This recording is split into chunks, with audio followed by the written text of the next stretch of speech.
Very good afternoon. Today, after completing our introduction, and we had some assignment, we had some quiz, and I tried to ignite your learning process. I just try to push you that you should surf on internet and gather more information. And I'm sure those who are interested and wanted to do something in hydroponic, they have definitely surf on a Google and try to gather as much as information they can. So today what we are going to discuss on different components of hydroponics. First was an introduction, basics about the hydroponics. Now today we are going to talk about different components of hydroponic. If you remember, I mentioned that the two components of a hydroponics, one is a hardware and second is a software. So hardware is all the infrastructure and the software is how to grow your crop. So let's start mean something how we are going to proceed our today's lecture. So as I mentioned, today we are going to discuss on a component of a hydroponics, so hardware and software, and then we'll have a discussion and question answer. Here I like to mention any participants during my lecture, if you feel like that you want to ask any question, raise your hand and I'll request Upasna in between. If there is any query from the participants, you allow them to speak. Okay, sir. Okay. So the hardware is, as I mentioned, is all the infrastructure. So like protected cultivation structure, we will just learn that what are those protected cultivation structures, then what are the growing system and what are the component of that growing system, and then irrigation system, fogging system, automation system, agriculture tools and machines used in this hydroponic processing and packing, and some of those soft support and optional equipment. Why I'm saying optional equipment?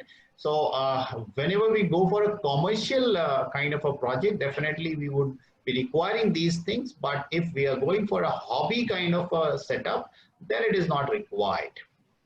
So the second component is a software, which is contributing around 80% to any hydroponic project. So what is the software? How to grow your crop in hydroponic. So we'll start with what are the basics of a crop and variety selection, because crop and variety we are going to deal in a separate lecture. So I'll just a little bit talk on crop and variety selections, and then crop schedule. What is crop schedule? Means how to plan your around the year production of your greenhouse or your hydroponic system. So that is a crop schedule, or maybe it's a cropping schedule. Then planting process, how to follow the planting, and then irrigation scheduling, fogging operation, nutrient management. Nutrient management also we are going to have a separate lecture on that. So it is a detailed one, because that nutrient management or a nutrient is the heart for hydroponic. And some of those guys who have attempted the quiz, they responded on that. Then plant protection measure, because controlling the insects and pest is also equally important. And then you need to have some strategy to efficiently manage them. Then harvest and post-harvest management, and the last is going to be marketing. So let's start. If we talk about the protected cultivation structure, because if you remember in a first lecture, we discussed that hydroponics is independent. It is not linked with the protected cultivation if we talk about the technology. However, because the technology is costly affair, if you are investing a good amount of money in this kind of venture, then definitely the target or your aspiration is going to be earn as much as possible. Means you want to earn maximum premium on your production. So how to get that? If you will produce your crop during the season, say for example, winter crop, if you are producing during the winter season, then you will not be able to realize that much of a premium. But if you can grow your crop during an off season, when there is a scarcity or lean supplies duration in market. So suppose any winter crop, if you will grow in summer duration or a summer season, then the market will be happy to pay you higher premium. So you will be able to fulfill your requirement of realizing better premium or a higher premium on your crop produce. So जो भी पैदा आप कर रहे हो, अगर आप off season में पैदा करोगे तो उसमें आपको पैसा ज्यादा मिलेगा, लोग खुशी खुशी आपको ज्यादा पैसा देने के लिए तैयार होंगे। जैसे अभी आप देखिए तो टमाटर के भाव बढ़ते चले जा रहे हैं। So even in tomato now टमाटर के 2 सीजन साइकिल्स लोग ग्रो करने लग गए हैं, तो उसके बीच में भी जो स्पेस बचता है, अगर वहां पे आप टमाटर ग्रो करके बाजार में पैदा करके बेच पाओगे तो आपको जो उसका भाव मिलेगा, रेट मिलेगा, that rate is going to be much better. So that's with that consideration, I'm going to give you a glimpse of different kind of a protected cultivation structure जो ग्रीन हाउसेस होते हैं, या किस तरीके से indoor structures होते हैं, या उसके बियॉन्ड कितने तरीके की चीजें हो सकती हैं जिसमें कि आप अपनी फसल के को ऑफ सीजन में पैदा कर सकते हो। तो लेट्स स्टार्ट। सबसे पहला जो है इंडोर स्ट्रक्चर होता है, जो कि अंदर एकदम आप घर के अंदर खेती कर रहे हो, तो उसमें आपको आर्टिफिशियल लाइट की भी जरूरत होती है।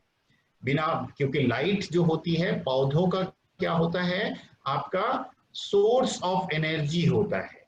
तो अगर लाइट आप इंडोर कमरे के अंदर खेती कर रहे हो तो आपको आर्टिफिशियल लाइट देनी पड़ेगी, जो कि एलईडी लाइट से लोग कई जो डेवलप्ड कंट्रीज हैं, all those developed countries they are using that. Then उसके बाद there is a glass house structure. Glass house structure is a structure जो कि ग्लास से बना होता है, एंड उसमें आपका जो क्लाइमेट कंट्रोल की फैसिलिटी होती है वो बहुत हाई डिग्री की होती है।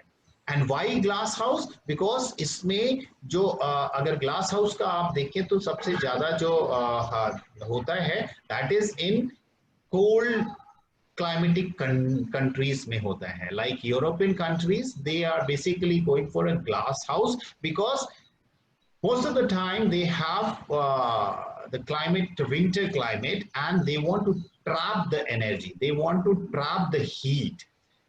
उस जो गर्मी होती है, गर्मी को उसके अंदर बंद करके रखने का प्रोसेस होता है, and based on that glass जो होता है आपका हीट को ट्रैप करके रखता है, एंड ग्लास हाउस इसीलिए आपके ठंडे क्लाइमेट्स में होता है। देन ग्लास हाउस से थोड़ा सस्ता स्ट्रक्चर होता है पॉलीकार्बोनेट हाउस, जो कि प्लास्टिक का बना होता है और उसके बीच में एयर के पॉकेट्स होते हैं, जिसकी वजह से वो हीट का बैड कंडक्टर हो जाता है। Plastic itself is a bad conductor, plus followed by अगर उसके बीच में हवा भर दी जाती है तो that is becoming further bad conductor of heat. So अंदर का जो ग्रोइंग इन्वायरमेंट होता है, माइक्रो क्लाइमेट होता है प्लांट के आसपास, वो बेटर तरीके से मेंटेन कर सकते हैं। एक उसके बाद एक नई तकनीक आ रही है जो कि रिट्रैक्टेबल ग्रीन हाउस होता है। अगर आप इसको गूगल आउट करेंगे तो यू विल गेट दैट, और उसमें even you can get the videos and all.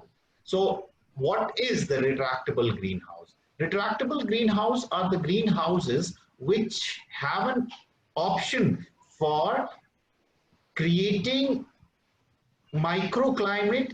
Whenever there is something conducive environment for the crop, then the whole structure will be opened, खुल जाएगा, और नेचुरल क्लाइमेट पौधों को मिलेगा, और जब गर्मी या जब एडवर्स क्लाइमेट होगा तो उसकी छतें, उसकी साइड की जो वॉल है, सब बंद करके आप उसको प्रोटेक्टेड कल्टीवेशन कर सकते हो। तो इसमें आपको एक फर्दर एडवांटेज मिलता है कि जब आप चाहो पौधे को नेचुरल एनवायरनमेंट दे सकते हो, और जब आपको प्रॉब्लम हो तब आप उसको protected environment दे सकते हो। I just wanted to ask our participants from Karnataka. So is he comfortable with the Hindi, because most of the guys are from Hindi background? Upasna, can you allow him to speak? Yes, sir. Yallamanna.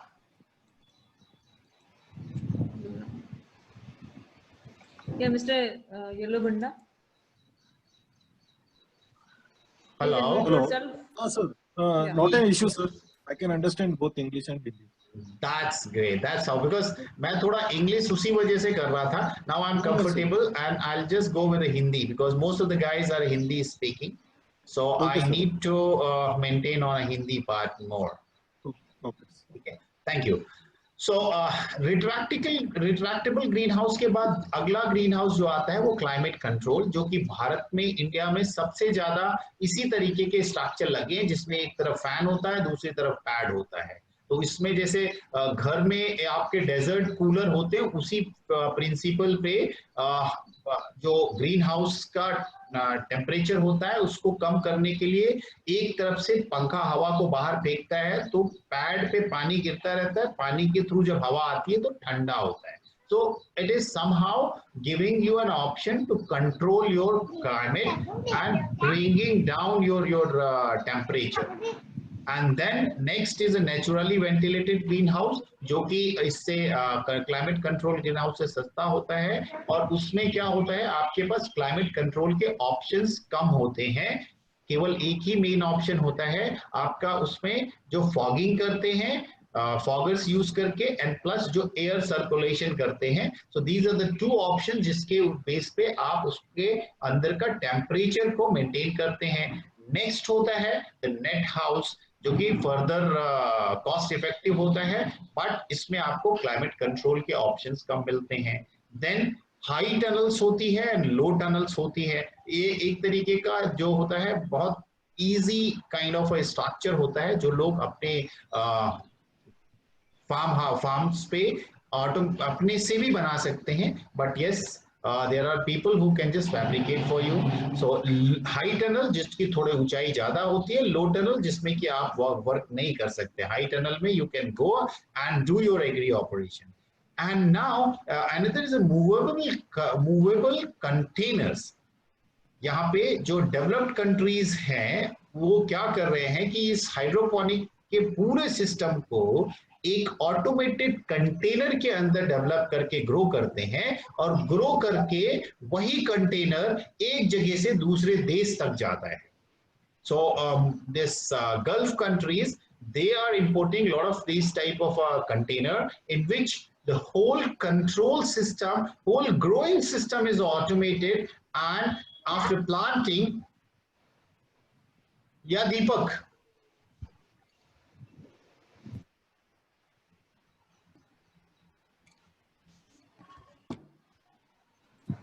Hello. Yes Deepak, बताइए। Sir एक question था छोटा सा। बताइए। ये जो hardware आप बता रहे हैं, तो ये क्या हम कोई भी, हमारा जो भी आपने बताया 3 टाइप के जो होते हैं, उन तीनों में ये कंपलसरी पार्ट है ये हार्डवेयर? हमने आपको क्या बताया, कंपलसरी इसलिए है कि अगर आपको अपनी फसल ऑफ सीजन में ग्रो करना है तो इन स्ट्रक्चर में से कोई एक स्ट्रक्चर आपको सेलेक्ट करना पड़ेगा। ये तो हाँ ठीक है, एक ही, ऐसा नहीं कि सबके सब आपको लगाने होंगे। इनमें से कोई एक बेस्ड ऑन आपकी जो रिक्वायरमेंट है, आपकी जो क्लाइमेटिक कंडीशन है, आपका जो मार्केट है, आपकी जो ग्रोइंग कंडीशन है, उन सब के बेस पे आउट ऑफ दीज एक ऑप्शन आपको चूज करना होगा। सर नॉर्मल घर की यदि ओनली रूफ की, मतलब जैसे अपन रूफ टॉप फार्मिंग करते हैं, वैसे यदि अपन नॉर्मल वेजिटेबल्स निकाले, अपन बिजनेस पर्पज से नहीं करें, तो फिर जरूरी है कि हम ये इतना कोई भी स्ट्रक्चर फॉलो करें नॉर्मल? नहीं जरूरी है, नहीं जरूरी है। अगर अरे ये तो हमने आपको पहले ही लेक्चर में बताया था कि इनकेस अगर आपको घर के लिए करनी है तो सिर्फ आपको सीजन की जो वेजिटेबल होती है, जैसे ठंड वाली वेजिटेबल है ठंड में ग्रो करिए, गर्मी वाली गर्मी में ग्रो करिए। अगर ऐसा कर रहे हैं तब आपको इस सब किसी स्ट्रक्चर की जरूरत नहीं होगी। ये ऑफ सीजन वाली है, मतलब आप समर में विंटर का कर रहे हैं इस तरीके से? दो तीन चीजें हैं इसमें, एक तो ये कि आपको कमर्शियल करना होगा तब आपको इस सब स्ट्रक्चर्स की जरूरत पड़ेगी, दूसरा आपको अगर ऑफ सीजन में करना है तब इन स्ट्रक्चर्स की जरूरत पड़ेगी। ठीक है, thank you sir, thank you sir. So movable container की जो मैं बात कर रहा था, मूवेबल कंटेनर इस तरीके के पूरी तरीके से उसको ऑटोमेटेड, जो हमने आपको बोला था कि सॉफ्टवेयर और वो खेती अगर एक बार आपने एस्टैब्लिश कर लिया, लगा लेना, सुनते जाना। तो उसमें जो कंटेनर में आपकी प्लांटिंग और सब चीज करा जाता है उसको ऑटो पायलट मोड पे डाल के और उसको शिप पे चढ़ा दिया जाता है। एंड उस जिस से फॉर एग्जांपल की ग्रीन लेट्यूस उसमें उग रहा है, तो जब तक वो यूरोप से चल के आपका दुबई तक पहुंचेगा या गल्फ तक पहुंचेगा, पता चलेगा कि पहुंचते पहुंचते उसका प्लांट पूरे तैयार हो जाते हैं। तो it is 100% automated. So let's see all these structures.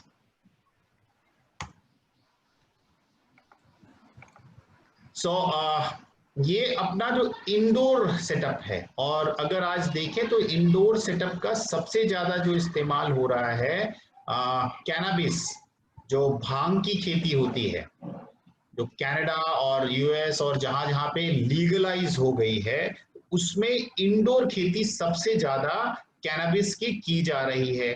तो इस तरीके के इंडोर सेटअप में, जिसमें कि आप देखो यहाँ पे एक तो नॉर्मल लाइट लगा हुआ है, दूसरा यहाँ पे जो बार है इसमें एलईडी लाइट्स लगी हुई है। सो वो पौधा जो होता है उस आर्टिफिशियल लाइट से, एंड 100% इसमें क्लाइमेट कंट्रोल होता है। जितना ह्यूमिडिटी रखना चाह रहे हैं आप उतना कर सकते हैं। I think we need to mute him, Upasana. सब और जो इंडोर फार्मिंग होती है वो सब मतलब कॉस्ट वाइज अगर देखें तो मोस्ट कॉस्टली होता है, और उसके साथ साथ उसमें वही क्रॉप ग्रो की जानी चाहिए जो कि आपकी हाई वैल्यू क्रॉप है। क्योंकि कैनाबिस का जो फ्लावर से आपके यहाँ से जो फ्लावर बड मिलता है, जो उसका एक कमर्शियल पार्ट मिलता है, वो अगर आपको छोटा सा भी 10 किलो या 15 किलो भी मिल जाता है तो the value in the market is pretty high. That's how most of these indoor farms, they are doing this cannabis farming. So even some of Indian growers, I think the Pune guy was doing this indoor cultivation of leafy vegetables. So there are farms जहाँ पे कि indoor में भी lettuce या leafy vegetable लोग grow कर रहे हैं, because they are realizing better price, but not in India. अगर इंडिया में हम इसको आर्टिफिशियल लाइट में करेंगे तो हमारा ऑपरेशनल कॉस्ट, बिकॉज इसमें बिजली ज्यादा खर्चा होता है, तो आपका जो ऑपरेशनल कॉस्ट है, जो cost of producing one lettuce plant, वो बहुत ज्यादा हो जाएगी और आपको जो एक्सपेक्टेड रिवेन्यू है वो नहीं मिल पाएगा। सो इंडिया में इट इज नॉट एडवाइजेबल कि इंडोर में आप जाओ, बिकॉज इंडिया में plenty of light is available, natural light. But ये चीजें जो जिस यूरोपियन कंट्रीज में जहां पे आपका 6-6 महीने तक आपके बर्फ जमी होती है, आपका ऑप्शन ही नहीं है कि आप खेती कर सको बाहर, तो उन सब इन्वायरमेंट में इंडोर फार्मिंग रिकमेंड की जाती है। So next is the glass house. So आप देखें ये पूरा ग्लास से बना हुआ स्ट्रक्चर है, और अगर आप टॉप में देखें, बिकॉज ग्लास हाउस जो होता है वो हीट को ट्रैप करता है, तो अगर इसके ऊपर का ये जो आपका नेट दिख रहा है, ऊपर से इसको शेड देने का ऑप्शन इसलिए किया गया है कि ठंड में तो कोई दिक्कत नहीं होती, बट जब वहां पे सन निकलता है तो सूरज की इंटेंसिटी बहुत हाई होती है, उस समय में इसको इस नेट से ढक दिया जाता है for doing the cultivation, proper cultivation. So glass house भी ठंडी कंट्रीज में ही, जहां पे कि लाइट और टेम्परेचर की जो अवेलेबिलिटी होती है वो कम होता है, बहुत कम टेम्परेचर भी होता है और लाइट भी बहुत कम होती है। So this another glass house जिसमें कि टमाटर लोग ग्रो करते हैं, and you will be amazed कि 80 किलो तक का पर मीटर स्क्वायर एरिया में टमाटर पैदा करते हैं। 1 मीटर स्क्वायर एरिया में 80 किलो टमाटर ग्लास हाउस में पैदा करते हैं। तो अगर 80 किलो टमाटर आप पर मीटर स्क्वायर एरिया पैदा कर रहे हैं तो डेफिनेटली आप ग्लास हाउस लगा सकते हैं, और उसकी ऑपरेशनल कॉस्ट और उसकी कैपिटल इनिशियल कॉस्ट आपको आप बियर कर सकते हैं, तो आपका प्रोजेक्ट वायबल होगा। बट इंडिया में अगर देखें तो ग्लास हाउस की viability is doubtful and it is not required because we have a plenty of natural light. Next structure is a polycarbonate, और polycarbonate is a plastic की एक sheet होती है। I think some आपके कहीं ना कहीं घर वर में या कहीं ना कहीं पे आपने देखा होगा, तो उससे भी ग्रीन हाउसेस बनाए जाते हैं, और इससे जो फायदा होता है इसकी कॉस्ट आपकी ग्लास हाउस से कम होती है, बट ऑलमोस्ट ग्लास हाउस के जैसा ही क्लाइमेट कंट्रोल का ऑप्शन प्रोवाइड करता है। So if you see this is the polycarbonate sheet, जो ये आप देख रहे हैं ना, यहाँ पे ये शीट लगी हुई है, तो ये पॉलीकार्बोनेट की शीट है, और इसके बीच में ये लेयर है, और इसमें हवा भरी होती है, and air is a bad conductor of a heat. So because of that ये टेम्परेचर के वेरिएशन को बहुत कंट्रोल करके रखती है। अगर बाहर का टेम्परेचर ज्यादा है तो अंदर का टेम्परेचर अगर आपने मेंटेन कर रखा है तो बाहर के टेम्परेचर का अंदर आपके ग्रीन हाउस के टेम्परेचर पे इंपैक्ट कम पड़ता है। So next what we were talking about, the retractable greenhouse. If you see this greenhouse is, आप देखिए छत पूरी इसकी खुल जाती है, तो यहाँ पे छत के साथ साथ आप देखो साइड में भी पूरा खुल जाता है। तो रिट्रैक्टेबल ग्रीन हाउस का जो एडवांटेज है वो ये है कि जब आपको नेचुरल एनवायरनमेंट देना है तब आप उसको पूरा खोल दो जब टेम्परेचर अच्छा है, और जब आपको वेदर ठीक नहीं है तो आप उसको पूरा बंद कर दो। And that too is it is automatically controlled, sensors are there, sensor based automated operation होता है, तो इसमें मैनुअल इंटरवेंशन की भी जरूरत नहीं पड़ती है। But again we have to see कि भाई हमारी क्रॉप क्या है, हमारी रिक्वायरमेंट क्या है, क्या ये हमारी रिक्वायरमेंट में फिट बैठता है, तब हम इसके बारे में सोचेंगे। So this is another kind of retractable greenhouse. ये fan and pad greenhouse जो होता है इंडिया में सबसे ज्यादा दिखाई देता है। अगर आप में से किसी ने भी फील्ड वगैरह में देखा होगा तो इसी तरीके के स्ट्रक्चर्स दिखाई देते हैं। इसमें कुछ ऑप्शन होते हैं जिसमें कि क्लाइमेट कंट्रोल कर सकते हैं। यहाँ पे आपका ये जो पैड दिख रहा है इस पे पानी हमेशा चलता रहता है, और इधर ये आप फैन देख रहे हो, तो ये फैन जब सक करता है हवा को तो इसके जरिए जो हवा जाती है वो ठंडी होती है। सो this is fan and pad climate control green house. This is another view of your fan and pad greenhouse. Then next comes the naturally ventilated greenhouse. So इसमें क्या होता है कि आपको क्लाइमेट कंट्रोल के ऑप्शंस लिमिटेड होते हैं, और इसमें अगर आप देखो तो ये टॉप में ओपन रहता है, और एक साइंस अगर आप लोगों ने पढ़ी होगी तो साइंस में ये होता है कि गर्म हवा, जैसे जैसे हवा गर्म होती है वो हवा हल्की होती है और ऊपर की तरफ जाती है।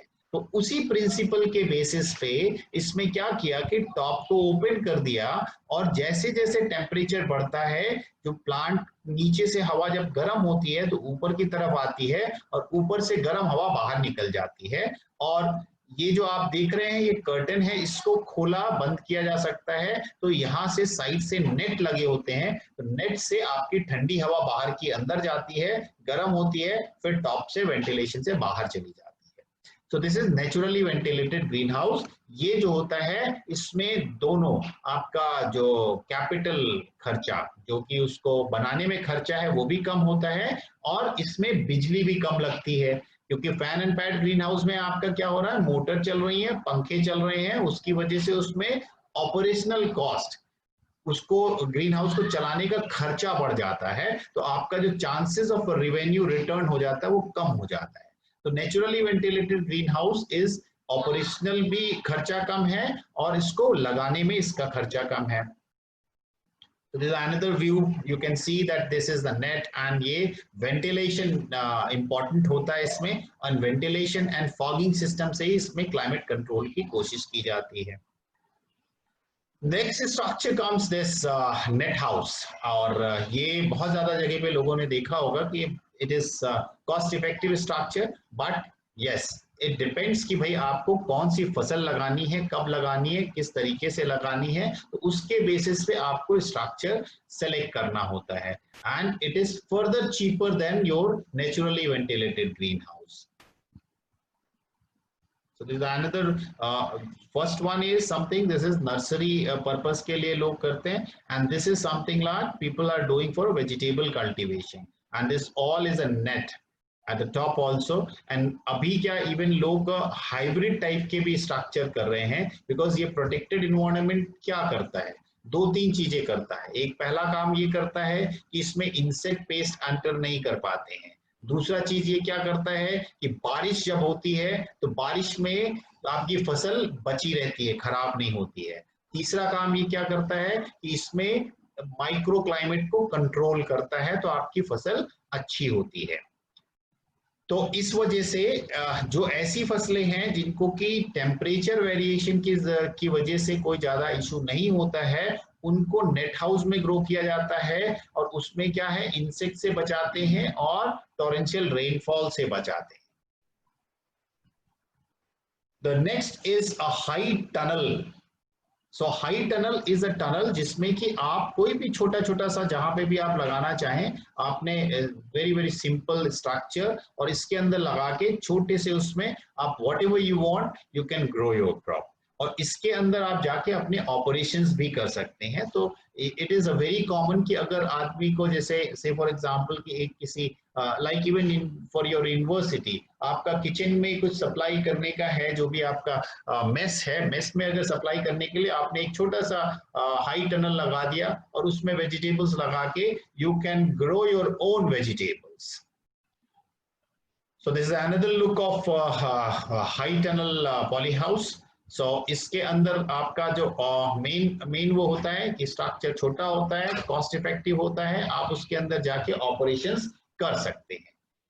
Next structure is low tunnel polyhouse. Low tunnel polyhouse is a kind of a structure जो कि फार्मर अपने खेत पे लगा देता है, लाइन से लगा रखा है। से फॉर एग्जांपल कि उसने स्ट्रॉबेरी लगा रखी है, दिन में टेम्परेचर ज्यादा हो रहा है या रात का टेम्परेचर बहुत ज्यादा ठंडा हो रहा है, तो उसमें उसने इस पॉलीसीड को लगा दिया है और उसको दिन में वो हटा देता है और रात में बंद कर देता है, टू अवॉइड देयर क्रॉप कि उसको चिलिंग इंजरी, जो कोल्ड इंजरीज हो जाती है, उससे बचाने के लिए इस तरीके के लो टनल पॉली हाउसेस बनाए जाते हैं।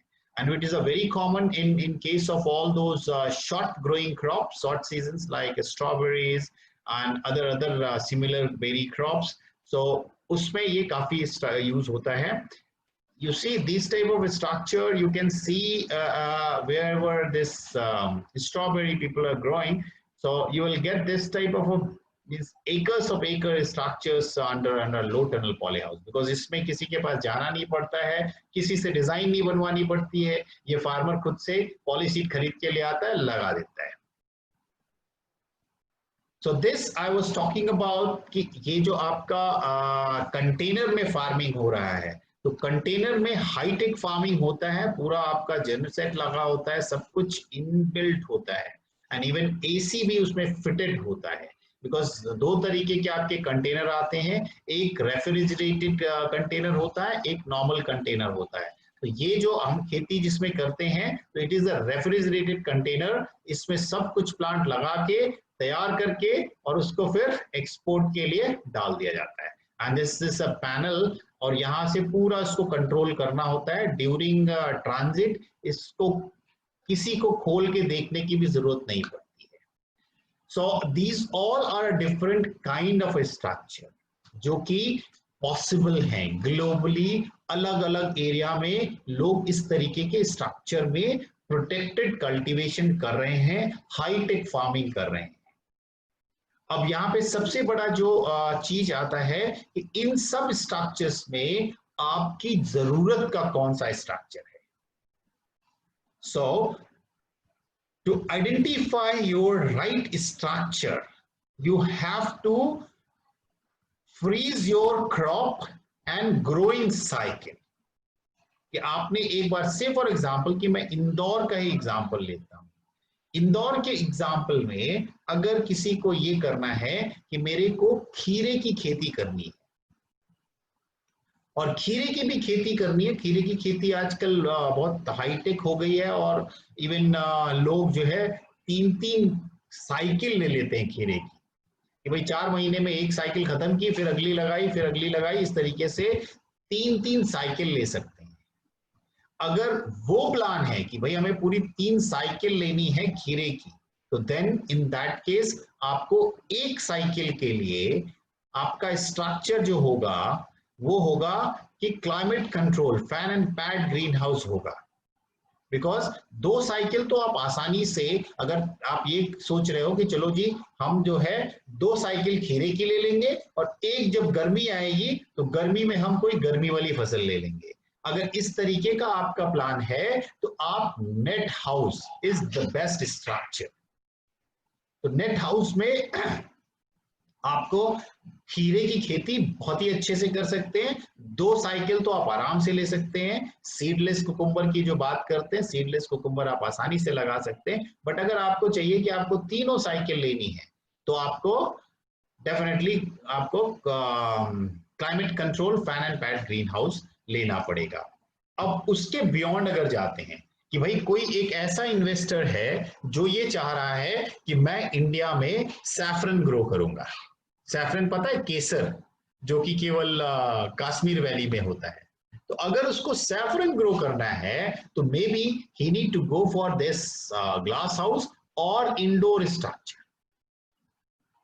वो सैफरन भी ग्रो कर सकता है, जिसका कि हम लोगों ने खुद से एक्सपेरिमेंट करके एंड सक्सेसफुली ग्रो करके प्रूव भी किया था दिल्ली में।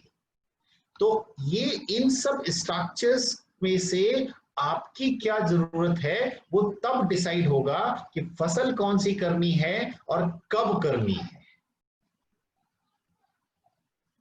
ठीक है, so let's move to the next one, the growing system. अब ग्रोइंग सिस्टम में जो डिफरेंट कंपोनेंट्स हैं, ग्रोइंग सिस्टम जैसे आप बात करते हैं तो एनएफटी में डिफरेंट होता है, सॉइललेस में डिफरेंट होता है, डीप वाटर कल्चर में डिफरेंट होता है। So we'll start with the soilless growing system, then we'll just go to soilless. First we'll just something like discuss on different growing system में जो components होते हैं, फिर उसका growing media क्या होता है, फिर we'll talk about कि क्या nutrient film technique में होता है और deep water culture में क्या होता है। So let's start. So अगर हम बात करते हैं soilless hydroponics की, तो सॉइललेस हाइड्रोपोनिक्स को जो करने का है वो ग्रो बैग में कर सकते हैं। ग्रो बैग मतलब इंडिविजुअल ग्रो बैग्स, जो पॉलीसीट होती है, पन्नियां जो आती हैं, उस एक पन्नी में आपने ग्रोइंग मीडिया भरा और पौधा लगा दिया, तो एक तो वो हो जाता है। अब उसमें भी अगर आपको और देसीकरण करना है तो you can go with your may be gunny bag also. छोटा सा आपका जो बोरा होता है या बोरी होती है या आपकी कोई भी पन्नी है जिसमें कि एरिएशन के ऑप्शन हैं, उनको आप लेके इंडिविजुअल बैग्स रख के आप अपनी फसल लगा सकते हो। फिर उसके बाद दूसरा ऑप्शन आता है ट्रफ। ट्रफ जो होता है प्लास्टिक का बना हुआ होता है, जैसे कि आप जो ग्रोइंग करते हो नॉर्मल ट्रेडिशनल फार्मिंग में आप एक बेड पे ग्रो करते हो, तो उसकी बेड की जगह पे ये ये प्लास्टिक के ट्रफ्स आते हैं, प्लास्टिक के पूरे बने बनाए ट्रफ आते हैं, उसको सेट करना है, आप उसमें ग्रोइंग मीडिया डालो और इमीडिएटली यू कैन प्लांट। उसके बियॉन्ड जब जाते हैं तो एक राइजो बैग्स आता है। What is the difference between this grow bag and राइजो बैग? ग्रो बैग जो होता है वो प्लास्टिक का बना होता है, तो उसमें जो हीट का एक्सचेंज वो बहुत अच्छा नहीं होता है, because plastic is working as an conductor of a heat but not air. उसमें एयर नहीं पास होती है बट गर्मी पास हो जाती है, तो उसमें जो fluctuation of temperature around the root zone होता है वो बहुत फ्रिक्वेंट होता है। अगर आपके ग्रीन हाउस का टेम्परेचर बढ़ा या घटा, वो डायरेक्टली आपके पौधे को के ऊपर पड़ता है। And similarly it is the same case in a trough, but the only thing is कि trough ऊपर से ज्यादा वाइड खुला होता है तो उसमें एरिएशन थोड़ा बेटर होता है। बट राइजो बैग ऐसी चीज है जिसमें कि पूरा पूरा सा एरिएशन अच्छे से होता है। सो राइजो बैग को अगर आपको समझना है तो ये जो बने हुए बैग होते हैं वो होते हैं आपके नॉन वोवन फैब्रिक के।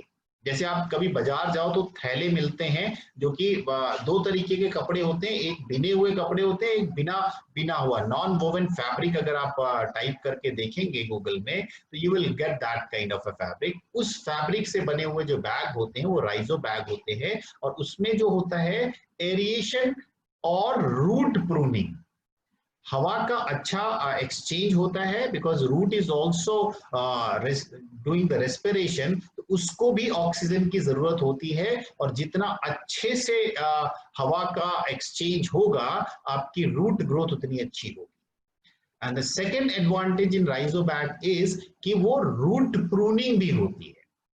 How root pruning? कि भाई जड़ जो होती है वो लाइट का, जड़ और लाइट का जो होता है वो दुश्मनी होती है। जैसे ही वो किनारे की तरफ आएगी और उसको लाइट में कहीं बाहर निकलने का ऑप्शन मिलेगा, वो वहीं पे मर जाती है, और जैसे ही वो किल हो जाती है तो that is process is known as auto pruning, root pruning हो जाती है। तो वो पूरे से राइजो बैग में यूनिफॉर्म जड़ का डेवलपमेंट होता है। फिर उसके बाद ट्रंचेस आती हैं कि वो जमीन के अंदर हमने जो डीप रूटेड फसल है उसके लिए ट्रंच बनाई, लाइनर लगाया। लाइनर क्यों लगाना है? क्योंकि सॉइललेस या हाइड्रोपोनिक्स में आपको मिट्टी से कंटामिनेशन या उससे कनेक्शन को ऑलवेज डिसोसिएट करना है। मिट्टी से कहीं भी कनेक्शन होगा तो वो आपके ग्रोइंग प्रोसेस को इंपैक्ट करेगा। Then different kind of growing media use होते हैं सॉइललेस में, like cocopeat, perlite, rock wool, LECA balls, vermiculite. So all these are the basic behind this. Even आपके एरिया में अगर धान की फसल हो रही है तो धान की जो भूसी निकलती है, चावल की जो भूसी निकलती है, वो भी यूज की जा सकती है as an growing media. Even अगर कुछ लोगों को ये पता हो कि आप जो वो करते हैं मशरूम, तो मशरूम में भी आपका इवन पैडी जो धान के हस्क होता है, द पैडी स्ट्रॉ, जिसको कि पता नहीं पुआल कहते हैं हम लोग, उसको भी चॉप करके as an growing media use कर सकते हैं।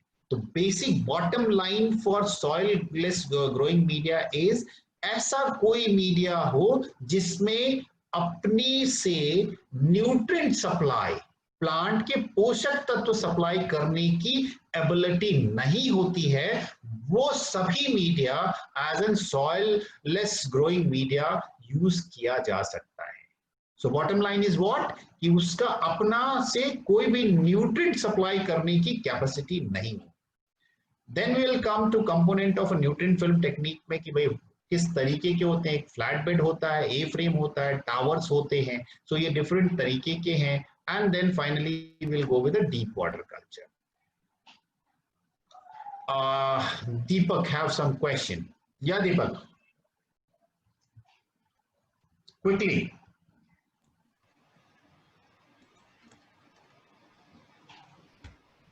दीपक जल्दी पूछिए।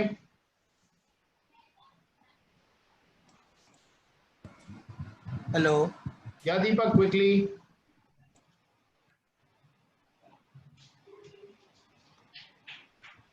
पूछिए।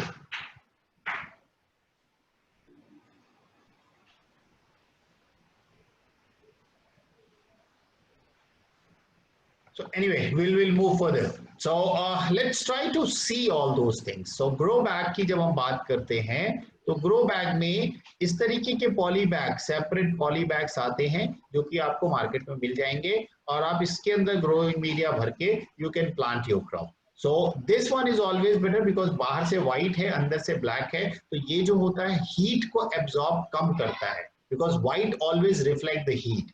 एंड दूसरा ऑप्शन आपके पास ब्लैक वाले भी हैं, if you are not getting the white one you can go with the black one. And this all are something कि जब आप अपनी हॉबी या घर के लेवल पे करने जा रहे हो, जब आप क्या कहते हैं कॉमर्शियल लेवल पे जाओगे, always choose the white one, ठीक है। एंड देन दूसरी जो बात मैंने कही थी, grow trough. So these are the maple trough, if you see ये प्लास्टिक के मैपल ट्रफ है, इनके बीच में ग्रोइंग मीडिया बड़ा भरा हुआ है और उसी के ऊपर आपने ड्रिप इरिगेशन लगा के अपना फार्मिंग कर रहे हैं। तो इसमें क्या होता है कि जो दो तरीके के सिस्टम होते हैं, क्लोज एंड ओपन। सो जो क्लोज होता है उसमें ड्रेनेज जो लीच वाटर होता है वो वापस जाता है, but most of these maple trough इसके जो लीस्ट वाटर होते हैं ओपन सिस्टम होते हैं और वो यहीं पे एब्जॉर्ब हो जाते हैं मिट्टी। सो this is maple trough. Maple is a company, so based on that maple trough everybody is saying, but the plastic trough is another growing system for a soilless hydroponics. So this is the way. इसमें अगर आप देखो तो ये यहाँ पे लगे हुए हैं ये क्लिप्स, और ये क्लिप से धागा लगा होता है जिसकी वजह से ये दोनों एक सीधा बना रहता है, अदरवाइज ये एक गिर जाएगा। तो ये आपकी क्लिप्स होती हैं, इसको फंसाते जाते हैं। अनरोल करिए मैपल को, जो ट्रफ है ट्रफ को अनरोल करिए, इसको फंसाइए, ग्रोइंग मीडिया भरिए, ड्रिप लगाइए and you can start your farming. The next one is the rhizo bag. Now you can see the rhizo bags. So ये बैग जो है इसमें नॉन वेवन फैब्रिक से बना हुआ है और इसमें हवा आर पार होती है, and because of that this is one of the best growing bag for even hobby as well as for a commercial growing system. ये जो हम बात कर रहे थे आपसे कि ट्रंच, जिसमें कि आपकी कोई भी अगर डीप रूटेड क्रॉप है, लाइक हमने जो सबसे पहला अपने हाइड्रोपोनिक में किया था, we went with the jasmine जो कि चमेली होती है, वो बड़ा ऑलमोस्ट श्रब सा होता है, एंड देन रोज, डमास्क रोज जो देसी वाला जो सुगंध वाला गुलाब होता है, तो उसकी जड़ें जो होती हैं वो ज्यादा नीचे तक जाती हैं। उसको इस तरीके का ट्रंच बना के और उसमें ड्रेनेज पाइप लगा के, if you want to go for a close system, open system में है तो ड्रेन को बाहर आप छोड़ दो, और अगर क्या कहते हैं क्लोज सिस्टम है तो उसको वापस आपके इरिगेशन सिस्टम में जाएगा और रिसर्कुलेट होगा। तो this is kind of a trenches we can make. अब जब हम ग्रोइंग, वो आपको किस तरीके से ग्रोइंग के लिए सिस्टम लगाने की बात कर रहे थे, अब उस ग्रोइंग सिस्टम में क्या ग्रोइंग मीडिया यूज करेंगे। तो अगर देखें तो सबसे the best is cocopeat, is a well established, सभी को पता है कि cocopeat is one of the best growing media for soilless hydroponics, और ये इस तरीके के ब्रिक्स में आता है, जनरली 5 kg के ब्रिक्स में आता है। You can order and if you want you can just something like look for online also. The only thing you have to be cautious is इसका जो EC है, EC always low होना चाहिए। अगर आप हाई EC का cocopeat ले लेंगे, आप फसल लगाते रहिए, वो कभी उसमें ग्रो होगा ही नहीं। So the bottom line is कि जब कभी भी आप लीजिए ब्रांडेड कोकोपीट लीजिए, एंड दैट टू इज उसके साथ आपका लो ईसी का होना चाहिए। Maybe Upasana you can demute, if you will start asking question I will stop. Yes, sir. Already unmuted. Yeah. So Deepak, if you can speak quickly. Hello. Yeah, Deepak, go ahead. Sir मैं ये पूछ रहा था कि जो cocopeat हम मंगवाते हैं तो ये कैसे समझ में आएगा कि लो एसी है कि हाई एसी, मतलब उसको देख के कैसे समझ में आएगा? देख के नहीं होता है उसको आपको क्या कहते हैं, एक टेस्ट होता है 1:3 के रेशियो में, आप उसको पानी में भिगा दीजिए। भिगाने के बाद आप उसका 1 पोर्शन आप कोकोपीट का लेंगे। भिगाने के बाद आपकी इस तरीके से हो जाएगी, जैसे आप एक ब्रिक लोगे, ब्रिक के ऊपर पानी डालते जाओ वो फैलता चला जाएगा, ठीक है, तो इस तरीके का हो जाएगा। और जो उसमें आपका जब भीग जाएगा तो आप 1:3 के रेशियो में 1 पोर्शन आप कोकोपीट लेंगे, 3 पोर्शन पानी लेंगे, ठीक है, और उसके बाद आप ईसी मीटर लगा के उसमें देखेंगे तो आपको लो और हाई ईसी का कोकोपीट के बारे में पता चलेगा, ठीक है। इसी मिनट मार्केट में मिलता है? हाँ, इट्स 1,000 रुपीज का ECPH दोनों मीटर मिलता है आपको। इट्स 1,000 रुपए के अंदर ही है। आप ऑनलाइन देख लो ना, अमेजोन पे मिल जाएगा। सर इसी की लो रेंज कहाँ से होगी, कहाँ से कहाँ तक? 0.1 0.2 इज द लिमिट, उसके बियॉन्ड नहीं होना चाहिए। 0.1 से 0.2 है, मतलब लो है वो। यस, और इससे उसके ऊपर है, बियॉन्ड उससे ऊपर है तो हाई है। हाई है। उसका भी ऑप्शन होता है, कैल्शियम नाइट्रेट से ट्रीटमेंट करते हैं, बट वो थोड़ा सा टीडियस हो जाता है। तो इट्स ऑलवेज बेटर कि भाई तैयार मटेरियल लीजिए, लो इसी का। And Caltech is a company who is doing something good, quality one, because I've been using their Cocopit from past 8 to 10 years. So कौन सी maybe company? Sorry sir. Caltech. Caltech। Caltech. You can just ping me on my WhatsApp. I'll just share that detail. ठीक है? Sir एक question और है। Yeah, quick. Sir जैसे मान लीजिए मैं मतलब कुछ दिनों से सॉइल पे काम कर रहा हूँ, पर मैंने जैसे ही ये कोकोपीट, परलाइट, वर्मिकुलाइट और वर्मी कंपोस्ट मिला के मैंने कुछ ग्रो करने की कोशिश की, तो मुझे वो रिजल्ट्स नहीं मिले जो मुझे सॉइल में मिले हैं। तो मैं कहाँ पर मिस कर रहा हूँ, मतलब मेरा कहाँ पर कौन सी चीज़ की कमी है, वो थोड़ा सा मेरा क्वेश्चन, मतलब बहुत दिनों से है ये वाला क्वेश्चन। भाई देखो, आपने अभी डॉक्टर को अपना सिम्टम बताया है। Yes sir, yes sir, yes. Doctor को उस सिम्टम पे कई चीजें जब बताएंगे आप, then I can tell you, because maybe it is a nutrition, maybe it is your growing media, maybe it is excess moisture. या तो पानी ज्यादा कर दोगे तो मर जाएगा पहले पौधा, बिकॉज उसके जड़ में ऑक्सीजन नहीं मिलती है। आपका मॉइस्चर होना चाहिए, ना कि वाटर होना चाहिए आपके ग्रोइंग मीडिया में। और 90% केसेस में जो पॉटेड पौधे या कहीं पे भी पौधे मरते हैं, वो एक्सेस वाटर से मरते हैं। कभी भी मतलब कम पानी से पौधे नहीं मरते। ठीक है? So maybe you can assess and we'll discuss. One is maybe your growing media is not good, maybe your fertilizer recipe is not appropriate, maybe it is something like you are overwatering, or maybe your crop varieties are not good. So these are the 4-5 factors, possible factors, and then once you will just give me all the details, I can let you know better way. Thank you sir. चलो, सो cocopeat पे अपने को कहीं से भी लेना है, but सबसे पहला चीज कि उसका लो EC होना चाहिए। और EC को आप कैसे टेस्ट करेंगे, उसमें आप 1:3 के रेशियो में, 1:5 के रेशियो में, और maybe you can Google out how to validate और how to test the cocopeat EC। ठीक है? Yes sir, yes sir, thank you sir.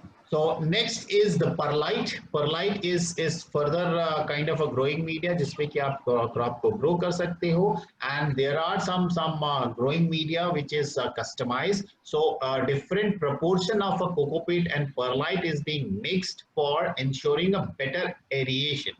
So जो भी growing media आपका है, वो growing media ऐसा होना चाहिए उसमें एरिएशन अच्छा हो, मॉइस्चर होल्डिंग कैपेसिटी हो, प्लस उसमें हवा अच्छे से रुकी रहे, because oxygen is very very important for your crop growth. और अगर आपका उसमें पानी ज्यादा होल्ड करके रख रहा है कोई ग्रोइंग मीडिया, तो इट्स मीन ऑक्सीजन लेस होगी, और ऑक्सीजन लेस होगी तो आपका क्रॉप ग्रोथ अच्छा नहीं होगा।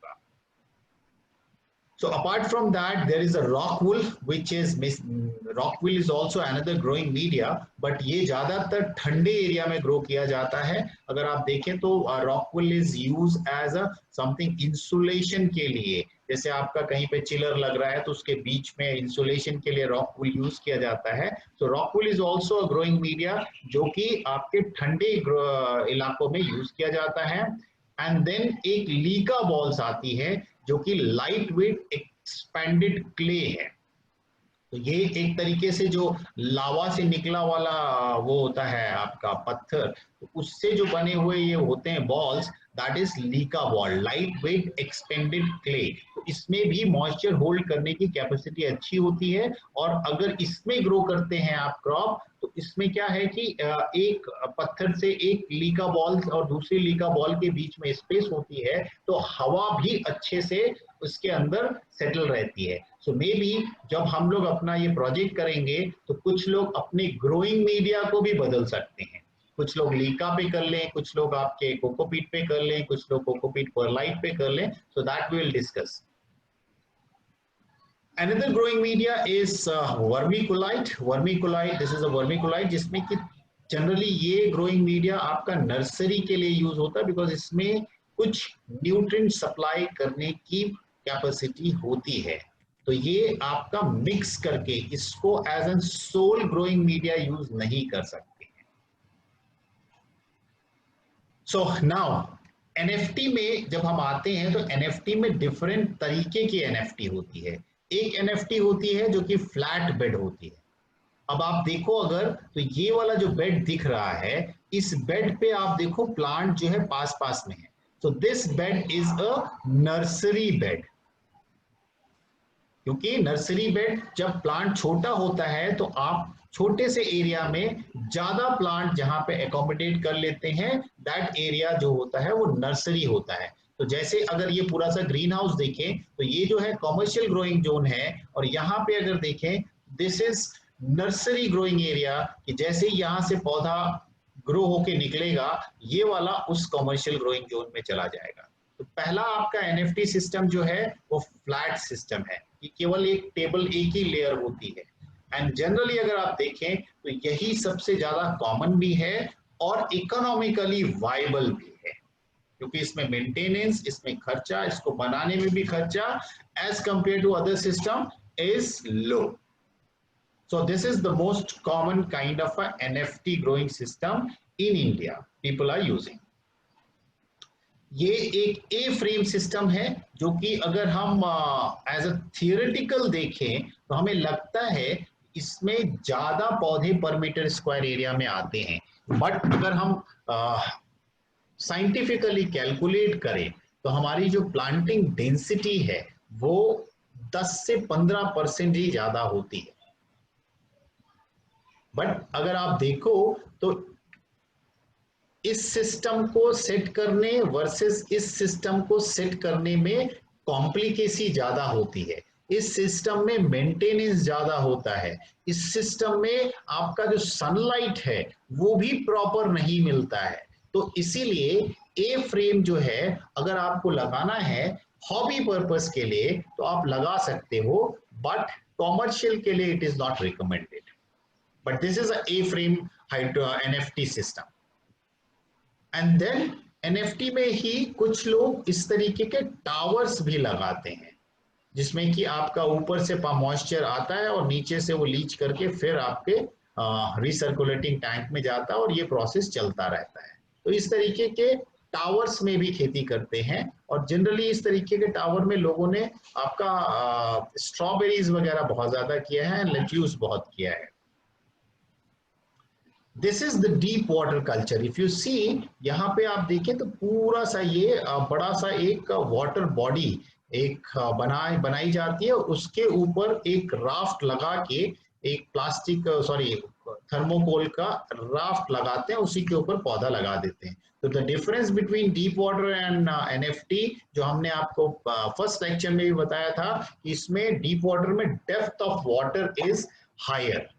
एनएफटी में न्यूट्रिएंट फिल्म बहुत पतली थिन लेयर का पानी जाता रहता है, और यहाँ पे पानी मूव करता रहता है बट उसकी डेप्थ ज्यादा होती है। और इसका एडवांटेज जो होता है बेसिक ये है कि अगर कहीं ऐसा एरिया है जहाँ पे कि आपका टेम्परेचर वेरिएशन बहुत ज्यादा हो रहा है, बहुत हाई टेम्परेचर भी होता है, बहुत लो टेम्परेचर भी होता है, दिन में और रात में टेम्परेचर बहुत फ्लक्चुएट करता है, तो उस जगह पे आपका deep water culture is always preferred. अब अगला एक जो हम आपको बताना चाह रहे हैं, एनएफटी जो होती है वो डिफरेंट तरीके की होती है। अब ये एनएफटी जो पहला है ये क्लोज सिस्टम है, इसमें आप उसको खोल नहीं सकते हो। अब ये दूसरा वाला जो है उसमें आप देखिए ये ऊपर टॉप लेयर खुल जाता है और बॉटम लेयर वैसी होती है, तो इसमें क्लीनिंग इज ऑलवेज इजियर। अब इसमें डिफरेंट शेप के भी आते हैं, ठीक है। So एक अभी I don't know somebody was talking means I think last week only somebody was talking कि भाई हमारा जो NFT है वो NFT ऐसे कर्व शेप में है। So कर्व शेप वाला NFT is not preferred because जो भी आपका रूट होता है उस रूट को आपका सरफेस एरिया कांटेक्ट जब तक अच्छा नहीं मिलता है तब तक आपका अच्छा क्रॉप ग्रो नहीं होगा। और अगर वो कॉन्केव टाइप का है तो आपकी रूट एक ही जगह पे आके इकट्ठी होगी। तो एनएफटी सिस्टम जब भी आप चैनल आइडेंटिफाई करें तो ऑलवेज जो बॉटम है वो फ्लैट होना चाहिए। तो ये डिफरेंट तरीके के आपके एनएफटी हैं। सो नेक्स्ट इज इरिगेशन सिस्टम, क्योंकि एक बार हमने सब ग्रोइंग सिस्टम देख लिया, अगला हम बात करते हैं कि सिंचाई के सिस्टम दोनों में, एक तो एनएफटी में और मतलब NFT deep water culture as well as soilless में। तो सॉइल लिस्ट में बेसिकली इरिगेशन का ज्यादा रोल होता है बिकॉज उसमें आपके डिफरेंट सिस्टम्स लगते हैं। सो बेसिक एक अगर आप देखें तो इस तरीके का लेआउट पूरा आपका फिल्टर भी लगा होगा। This is something like normal filter, this is cyclonic filter, this is a sand filter, and then उसके बाद क्या कहते हैं air valve, main line. So this is something like a typical layout of a drip irrigation. The same is going to be used for your soil-less hydroponic, but not for deep water culture or NFT. So अब उसके components में आते हैं, drip irrigation के component में। सबसे पहला component कि भाई आपको स्टोर करके पानी रखना है। तो स्टोरेज जो हो सकता है वो प्लास्टिक के टैंक में भी हो सकता है, स्टोरेज जो है ओपन उसमें भी हो सकता है। This is I am talking about the water source, main water tank. उसके अलावा एक अबव ग्राउंड के इस तरीके के ओपन स्ट्रक्चर्स भी बनते हैं कि ये लाइनर लगा होता है और उसको एक आयरन के वो ग्रिल टाइप की बना के और सीधे उसी में फंसा दिया जाता है। उसमें भी it is easy to construct and quick to construct. The second part of your irrigation system is the fertilizer stock solution. अब पहला आपने क्या है, पानी, मेन पानी वो किया। दूसरा जो है आप जो फर्टिलाइजर का सॉल्यूशन बनाओगे वो आपके डिफरेंट स्टॉक सॉल्यूशन के छोटे टैंक्स में होंगे और उसमें आपको फर्टिलाइजर मिक्स करके रखना पड़ेगा। तो अगला जो सॉल्यूशन, अगला जो सवाल आता है कि भाई पानी के लिए तो चलो ठीक है आपने एक टैंक रख लिया, बट ये फर्टिलाइजर के लिए इतने टैंक क्यों रख रहे हैं? क्यों? क्योंकि आपकी जो फर्टिलाइजर की कंपेटिबिलिटी होती है, उस कंपेटिबिलिटी के हिसाब से अगर देखें तो हर एक फर्टिलाइजर को एक साथ मिक्स नहीं किया जा सकता है, इसलिए डिफरेंट फर्टिलाइजर स्टॉक सॉल्यूशंस के टैंक रखे जाते हैं। अगला जो हमने अभी बात किया कि भाई पानी, अगर जो ड्रिप इरिगेशन है, ड्रिप इरिगेशन बहुत छोटा सा टपक टपक टपक के ड्रिप से निकलता है, अगर उसमें कोई भी पार्टिकल जाएगा तो वो ब्लॉक हो जाएगा। तो इसलिए आपको डिफरेंट टाइप के फिल्टर्स होते हैं जो कि पानी को फिल्टर करने के लिए लगाते हैं। तो लाइक दिस वन इज, ये हम आपको इसलिए बताना चाह रहे हैं कि जिससे आप एक फैमिलियर हो जाओ कि हाँ जी ये चीजें इक्विपमेंट्स होते हैं। तो this is sand filter, this is cyclonic filter कि भाई आपका वो साइक्लोन के बेस पे उसमें से सेपरेट करता है। And this one is a disc filter, ये लाइन में लगा हुआ है, इसमें डिफरेंट डिस्क है और तो ये पूरा पानी डिस्क से पास होता है और जो भी उसकी इम्प्योरिटीज या फिजिकल मिक्स्ड होता है फॉरेन मटेरियल वो इसी में ट्रैप हो जाता है। तो every means on and off you need to clean this thing. And then this is third one is a screen filter, इसमें जाली लगी हुई है, इसके अंदर डला होता है तो पानी इस जाली से बाहर निकलता है, तो जो आपका फॉरेन मटेरियल होता है that is trapped here. So these are the different kind of a filter used in irrigation. अब जो अगला कंपोनेंट आता है इरिगेशन में, भाई मेन लाइन, मेन पाइप और सब पाइप, तो वो प्लास्टिक के पाइप्स होते हैं। सो then the next component of your irrigation system is the drip line. अब ड्रिप लाइन जो होती है वो डिफरेंट थिकनेस की आती है, 12, 15, 16 और 20 mm की रेडियस वाली आती है। तो डिपेंडिंग ऑन आपकी requirement you can choose, but सबसे ज्यादा जो कॉमन है वो 16 mm वाली जो रेडियस की ड्रिप इरिगेशन लाइंस हैं वो सबसे ज्यादा आपकी कॉमन है। और उसमें भी दो तरीके की आती है, एक होती है सर्कुलर, एक होती है टेप के फॉर्म में। अगर आप ये देखो यहाँ पे ये टेप के फॉर्म में है, ये सर्कुलर जब पानी भरेगा तो ये फूल के गोल हो जाएगी, बट जैसे ही पानी खत्म हुआ ये एक टेप के उसमें हो जाती है। और दूसरा जो होता है वो ऑलवेज गोल होती है। तो this are the different drip lines जो कि लेटरल कहलाती है, इरिगेशन में लेटरल कहलाती है। अब उसके बाद अगला जो आता है कि भाई जो ड्रिपर्स होते हैं, ड्रिपर भी दो तरीके के होते हैं। एक होता है ऑनलाइन, जैसे ये वाला है ऑनलाइन, ये ऑलवेज ड्रिप लाइन के ऊपर लगा होता है, वो दिखाई देता रहता है। तो ये ऑनलाइन का ड्रिपर है और ये ड्रिपर डिफरेंट कैपेसिटीज का आता है, 0.6 से लेके 8 लीटर पर आवर की डिस्चार्ज कैपेसिटी का आपका डिफरेंट ड्रिपर्स आते हैं। Based on your crop, your area, season, आप अपने ड्रिपर्स को आप आइडेंटिफाई कर सकते हो कि भाई 1.6 लीटर वाला मेरे लिए सही है या 1.8 वाला या 0.6 वाला। But basic principle is always opt for low discharge, कि उसका पानी कम निकले, जिससे कि आपको अगर बढ़ाना है तो आप ड्यूरेशन बढ़ा दो। बट अगर आप ज्यादा डिस्चार्ज वाला आप ड्रिप लाइन लेंगे तो उसमें क्या होगा कि आप अगर कम पानी देना चाह रहे हैं तो आपके पास ऑप्शन लिमिटेड हो जाएगा। Because India is a country जहां पे कि हाई ह्यूमिडिटी भी होता है, हाई रेनफॉल भी वाला होता है सीजन, बहुत ड्राई भी होता है, जबकि आपको पानी बहुत ज्यादा चाहिए होता है, एंड ह्यूमिडिटी जब ज्यादा हो जाती है तो आपको पानी कम करना पड़ता है। सो ऑल दोज वेरिएशन आपके ड्रिप इरिगेशन में करना होता है। तो बेस्ड ऑन उसी के आपको अपना ड्रिपर सेलेक्ट करना पड़ेगा डिस्चार्ज कैपेसिटी का। The second is inline. Inline मतलब ये जो अभी इसने इस तरीके की आपकी ड्रिप लाइन दिखाई देती है, बट इसने जो बाइसेक्ट करके दिखाया है इस तरीके का ड्रिपर उसमें लगा होता है। एक तो इस तरीके का भी होता है और एक छोटी सी बस पतली सी चिप्पी आती है, वो आपके प्लास्टिक के उसमें फिट होती है, and that is also a dripper, inline dripper. So this one is a inline dripper, inline dripper, this is a online dripper. उसके बाद एक जो फर्टिलाइजर की जरूरत होती है, क्योंकि अगर कोई स्मॉल स्केल पे कर रहा है, ऑटोमेशन नहीं किया हुआ है, तो उसमें क्या होता है कि फर्टिलाइजर वो अपने से बना के, और जब ड्रिप इरिगेशन चलता है उसका, तब वो इस तरीके की वेंचरी के थ्रू, वेंचरी क्या होता है कि आपको कोई भी सॉल्यूशन अगर इरिगेशन लाइन में डालना है तो आपको ये वेंचरी उसमें फिट कर देनी होगी। इस तरीके से आपने वेंचरी को फिक्स कर दिया, आपने इसका फ्लो कंट्रोल कर लिया, और जब आपका इरिगेशन चलेगा आपका ये फर्टिलाइजर सॉल्यूशन उसके साथ इरिगेशन के साथ मिक्स होके चला जाएगा। तो ये तब होता है जब आपको ऑटोमेशन नहीं लगाया है, फर्टिगेशन का ऑटोमेशन नहीं लगाया है। This is one of the way of manual fertigation. So venturi वही यूज होती है जहां पे कि आपको मैनुअल फर्टिगेशन करना है। Automated venturis are different. वो तो ऑटोमेटेड होता है, जैसे ही उसमें सोलोनाइड वॉल लगा होता है, जैसे ही मैसेज आता है उससे वो खुलती है, और जितना जरूरत होता है एज पर द रिक्वायरमेंट। सो अब अगर हम देखें तो these are the different automation system.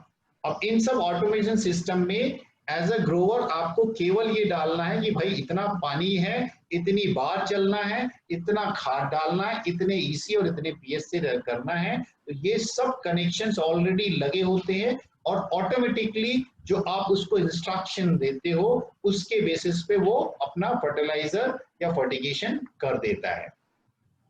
तो इस तरीके के डिफरेंट ऑटोमेशन सिस्टम्स होते हैं। और अगर हम देखें तो ये एक डिफरेंट ऑटोमेशन सिस्टम का ही एक वर्जन है, जो कि इसके दो तरीके के इरिगेशन होते हैं, इवन फर्टिगेशन भी होते हैं। एक होता है इनलाइन, कि जब पानी चलता है इरिगेशन उसी में फर्टिलाइजर मिक्स होके वो चला जाता है आपके ड्रिप इरिगेशन के साथ में। दूसरा सिस्टम होता है टैंक मिक्सिंग, कि भाई एक आपका टैंक रखा हुआ है, उस टैंक में आपने इसमें यहाँ पे रीडिंग भर दी ऑटोमेशन की कि मुझे ये चाहिए, तो उसके बेसिस पे मशीन खुद से उतना फर्टिलाइजर सॉल्यूशन डालती है जितना जरूरी होता है, और एक डिजायर्ड लेवल का ईसी मेंटेन करके रखती है।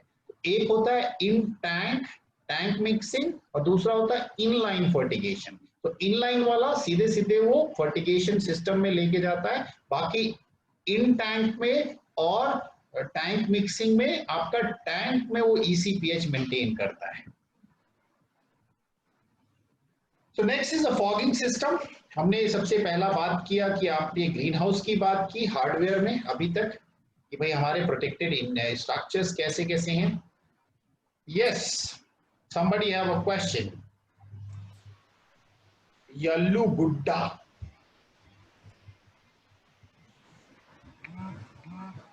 Yeah, Hello. yeah, Lukuta, go ahead. Sir, Tell I me. have doubt. Sir, Yeah. generally for they're growing some root vegetables, if at all, carrot or radish or capsicum. Daily, how many minutes we have to irrigate, sir? We have Yeah. installed a 12 drip line, inline drip line. See, that we can offline discuss, but the requirement of water is based on your microclimate there, plus the soil condition. I'm sure that you are doing in a soil. So soil condition, what type of soil is there? No, no, Based, soilless, yeah, sir. If we do it in hydroponics, like you are doing in soilless. soilless. So giving you a something like a straightforward thumb rule, so it is not possible. So you have to just something assess the fertilizer means water requirement of your crop by while setting your crop production protocol. जो software आप set करेंगे ना, ऐसा कुछ बताने का ये नहीं है कि हाँ जी उसको कितने मिनट आपका जो 1.6 LPH का आपने ड्रिप लाइन लगा रखा है, तो टोटल वाटर रिक्वायरमेंट आपकी क्रॉप की पहले आपको फ्रीज करनी पड़ेगी और उसके बेसिस पे आपको फिर कितने मिनट चलाना है. The moment you will tell me that okay I need to irrigate my crop with 3000 litre of water per day, so based on that जितने स्प्लिट में आप चलाओगे उतना अच्छा होता है. बट टेलिंग यू अपफ्रंट कि नहीं इतने मिनट चलाओ इतने के लिए, तो वो ऐसे नहीं पॉसिबल होता है. स्प्लिट्स में दिया तो अच्छा है ना सर? जितना स्प्लिट में देंगे उतना अच्छा होता है. वाई? बिकॉज अगर आप से फॉर एग्जाम्पल कि आपके जो क्रॉप की रिक्वायरमेंट है वो 3000 लीटर पानी की है, अगर आपने एक ही उसमें डालेंगे तो आपका सिंपल सा क्या होगा, लीचिंग ज्यादा होगा और वाटर होल्डिंग कम होगी. Are you getting? अगर आप छोटे छोटे इरिगेशन या समथिंग लाइक शॉर्ट साइकिल्स में देंगे तो वो मॉइस्चर होल्ड करके रखेगा. बट कॉशन इज कि आपको क्लोजली मॉनिटर करना है कि उसमें सॉल्ट एक्यूमुलेशन तो नहीं हो रहा है. बिकॉज चांसेस अगर वहां पे ड्राई वेदर है तो चांसेस है कि वहां पे सॉल्ट एक्यूमुलेशन होगा. सो एवरी अल्टरनेट और थर्ड डे और in based on something like your climatic condition आपको ग्रोइंग मीडिया वॉश करना है प्लेन वाटर से. That is also a integral part of your irrigation system. Okay, so let's move on. Next component, the fogging system. Fogging system क्या होता है कि भाई and fogging system की जरूरत क्या होती है. Fogging system की जरूरत दो है. एक तो आपको ह्यूमिडिटी मेंटेन करने के लिए फॉगिंग सिस्टम की जरूरत पड़ती है,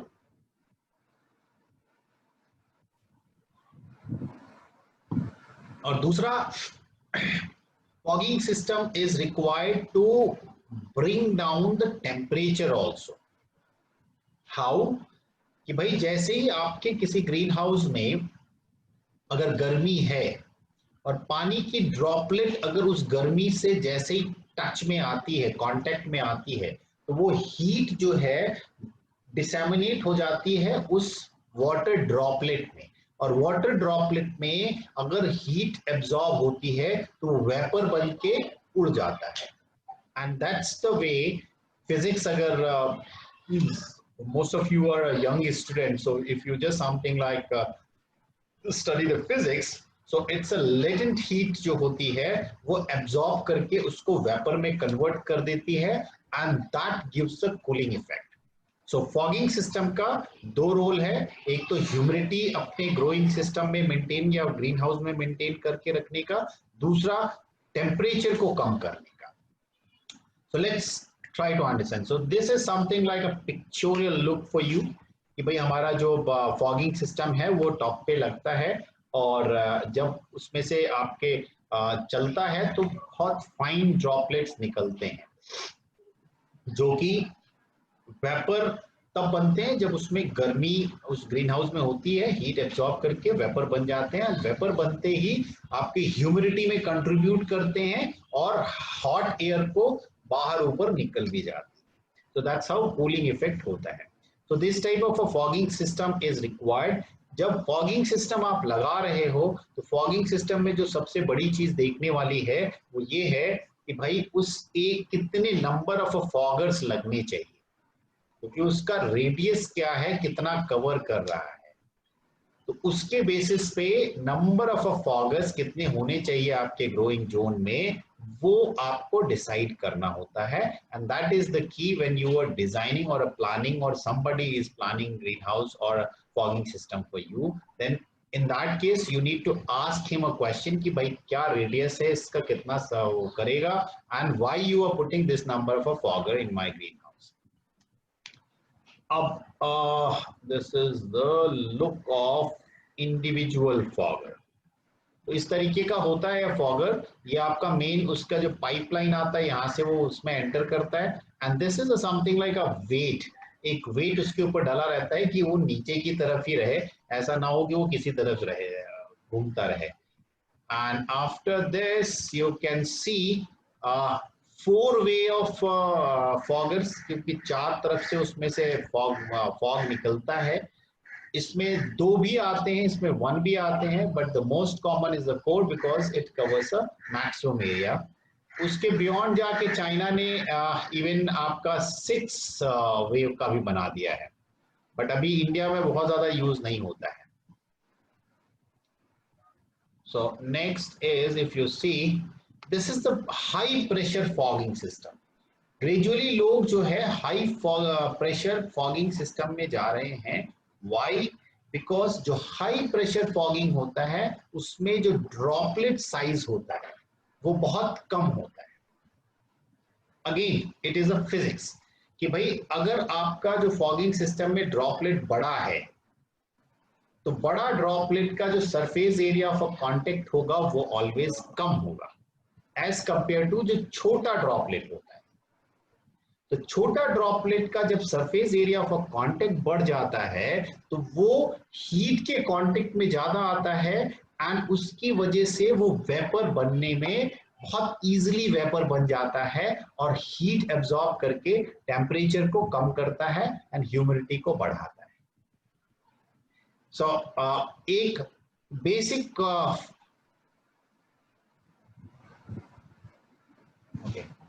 एक फॉगिंग ऑटोमेशन इज डिफरेंट तरीके के होते हैं कि भाई आपने टाइमर लगा दिया कि भाई दिन में आपका इतने इंटरवल पे इतना चलता रहे। पल्स ऑपरेशन भी होता है कि you just something like set on the pulse कि भाई एवरी 5 सेकेंड, एवरी 1 मिनट के बाद 5 सेकेंड की पल्स में चलता रहे। तो that's the type of automation is available, and even the automation is at a level कि जहां पे आपको जो सेंसर्स हैं उस सेंसर से इसको कनेक्ट करके सीधे कि भाई ह्यूमिडिटी इतनी लेवल तक गई तो मेरा सिस्टम चल जाना चाहिए फॉगिंग सिस्टम, मेरा टेम्परेचर इतना गया तो मेरा फॉगिंग सिस्टम चल रहा है। तो that type level of automation is there, but the basic principle of any fogging system is कि जहां कहीं पे भी फॉगर आप लगा रहे हो, फॉगर का ऑपरेशन ऐसा होना चाहिए कि उसका जो ड्रॉपलेट है वो क्रॉप के पत्ते तक ना पहुंचे। तो आपका जो प्रिंसिपल एंड ट्राई आपका एफर्ट होना चाहिए कि आपको मिनिमाइज करना है कि ड्रॉपलेट आपके पत्ते तक पहुंचे, क्योंकि वो अगर पहुंच रही है तो it is in attracting a lot of insect also. There is a chances that आपके एक तो इंसेक्ट पड़ेंगे, दूसरा बिकॉज ह्यूमिडिटी ट्रैप होगी उन पत्तियों के बीच में और वहां पे हॉट पॉकेट्स बनेगी और वहां पे फिर आपकी क्रॉप डैमेज होना शुरू होगी। तो फॉगिंग का द बेसिक प्रिंसिपल इज जब भी फॉगिंग आप इस्तेमाल करें उसका ड्रॉपलेट आपके क्रॉप के पत्ते तक ना पहुंचने पाए, उसके पहले ही वो वेपर बन के उड़ जाए। Growing automation. सो ग्रोइंग ऑटोमेशन जैसे हमने आपको बताया था कि भाई हाइड्रोपोनिक या हाईटेक फार्मिंग ऐसी होती है जिसमें कि आप अगर अपना क्रॉप प्रोडक्शन प्रोटोकॉल सेट कर लिया आपने तो सब ऑटो पायलट मोड पे जा सकते हैं। So that autopilot mode is known as growing automation. अब उस growing automation में जो different components हैं, तो सबसे पहला component ये होता है कि different sensors are required. Like this is humidity and temperature sensor linked with your automation, because automation अपने से तो काम करेगा नहीं, उसको तो आपको जब तक बताना पड़ेगा कि भाई मेरा अगर 30 डिग्री का टेम्परेचर आ जाता है तो मेरे पंखे तो चला देना, अगर fan and pad green house है। अगर ह्यूमिडिटी 40% से नीचे गई तो मेरा फॉगर चला देना। तो उसके लिए क्या है कि आपको सबसे पहली जरूरत जो होती है वो सेंसर्स की होती है। तो this type of sensors are available in the market, you can use that, but this all is required for commercial, घर के लिए इसकी जरूरत नहीं पड़ती है। There is another way of another type of sensor जिसमें कि digitized sensor है, it can be linked with your computer, it can be linked with your mobile. So once you link everything with that, you can operate the whole system from the remote area also. So next is a weather station where you can measure, maintain all the weather parameters. Based on that, you can automate your growing system. So this is something like component of your automation system. And there is two type of automation. One is something like fertigation automation, second is the climate control. So climate control के लिए अगर देखें तो उसी sensors से link पूरी programming होती है, और इस प्रोग्रामिंग के अंदर जो आप फीड कर दोगे आपका सिस्टम वैसा ही चलता रहेगा। मगर फिर यहाँ पे एक क्वेश्चन अगेन कि भाई आपको पहले अपना सॉफ्टवेयर सेट करना पड़ेगा कि भाई कितना टेम्परेचर, कितनी ह्यूमिडिटी, कितना हमारी क्रॉप के लिए अच्छा है। जब एक बार आप उसको सेट कर लोगे तब उसके बाद आपको ये मशीनें फायदा देने लगेंगी, अदरवाइज मैनुअली चलाओगे आप, ये ऑटोमेशन धरा रहेगा। But it is all for the commercial. If you are looking to venture as an entrepreneur, then all these things are required. So there are different types of automation systems. If you can just find out on Google, the growing automation system for high-tech farming, you will get n number of automation systems. So this is something fertigation automation system, and if you see this is something like एक आपका agitator भी लगता है कि भाई जो fertilizer stock solution है वो time to time उसको आपको mix करते रहना होता है। So this is fertigation automation system. These were the climate control system. So greenhouse में जो climate control करने के लिए automation की जरूरत पड़ती है वो different होता है, and then this is automation for your fertigation system. अगला जो बात आती है, हमने अभी तक प्रोटेक्टेड स्ट्रक्चर की बात की, हमने फिर बात की आपके प्रोटेक्टेड स्ट्रक्चर के बाद ग्रोइंग सिस्टम की, ग्रोइंग मीडिया की, फिर हमने बात की फॉगिंग सिस्टम की, फिर हमने बात की climate control and automation, growing automation की। अब अगला जो कंपोनेंट आता है हार्डवेयर में अगला कंपोनेंट आता है एग्रीकल्चर टूल्स। तो सबसे पहला टूल जो यूज होता है ये नेट कप या सीडिंग, आपके किसी भी उसमें सिस्टम में this seeding is even soilless में भी होता है, बट ये नेट कप्स जो यूज होते हैं वो NFT and deep water culture में ही यूज होते हैं। ये वाइट और डिफरेंट कलर्स में अवेलेबल है, डिफरेंट साइज में अवेलेबल है। Based on your crop requirement you can select. और सबसे बड़ा फायदा जो इसमें होता है कि आप एनएफटी या डीप वाटर कल्चर में एक बार जब आपने प्लांटिंग कर दी इस कप में, आप तभी करो इसको निकालोगे पौधे को जब आप हार्वेस्ट करोगे। सो एक बार लगाने के बाद you are not disturbing the root. These are watering canes, another tools, and then secateurs and Caesar is very important because आपको जब कभी भी आप वाइन क्रॉप करते हैं तो वाइन क्रॉप में you have to maintain one stock और टू ब्रांचेस या एक ब्रांच या 3 ब्रांच या 4 ब्रांच। तो उसको मेंटेन करने के लिए आपका जैसे कुकुम्बर भी होगा, आपका जैसे टोमेटो होगा, आपका कैप्सिकम होगा, उसकी regular pruning is very important. So उसके बाद आपके जो अगला इक्विपमेंट आता है वो आपका स्प्रेयर आता है। This is a plant protection के लिए है, पावर स्प्रेयर है एंड नैपसेक स्प्रेयर्स है जो based on your requirement you can take, even if you want a smaller one for a house purpose, so this one is more than sufficient। इस पे आप chemical भी spray कर सकते हो, आप nutrient भी spray कर सकते हो, whatever you want you can do that। And then the best जब कमर्शियल की बात करते हैं तो कमर्शियल में आपको शिपिंग की बहुत जरूरत पड़ती है कि कमर्शियल से ग्रोइंग जोन से आपने हार्वेस्ट किया और उसको फिर प्रोसेसिंग चैम्बर तक ले आए. So these are something kind of a two machines available. Even automated system भी है. Then next is insect protection. So trapping insects is very important because insects के लिए always prevention is better than cure. So आप अगर जितना prevent कर सकते हैं वो बहुत important है. पैकिंग के लिए मेनली आपका जो क्रेट होता है उस क्रेट से ही आपका मेन काम होता है. But as I was mentioning, there is a highly automated pack house.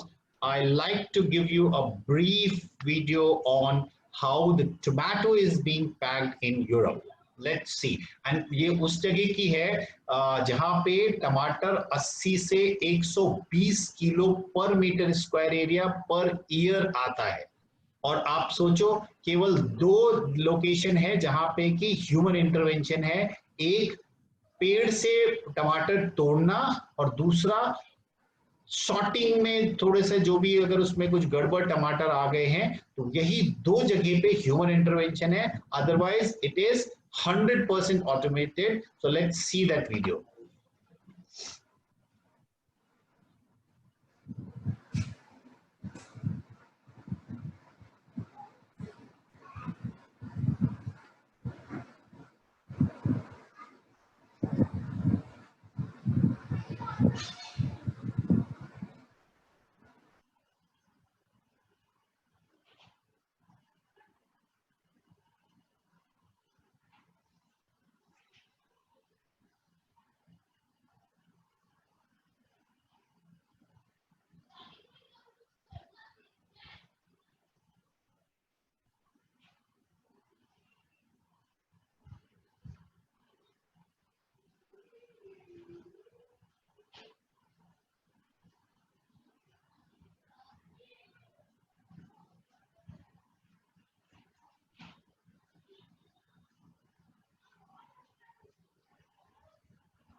Hey.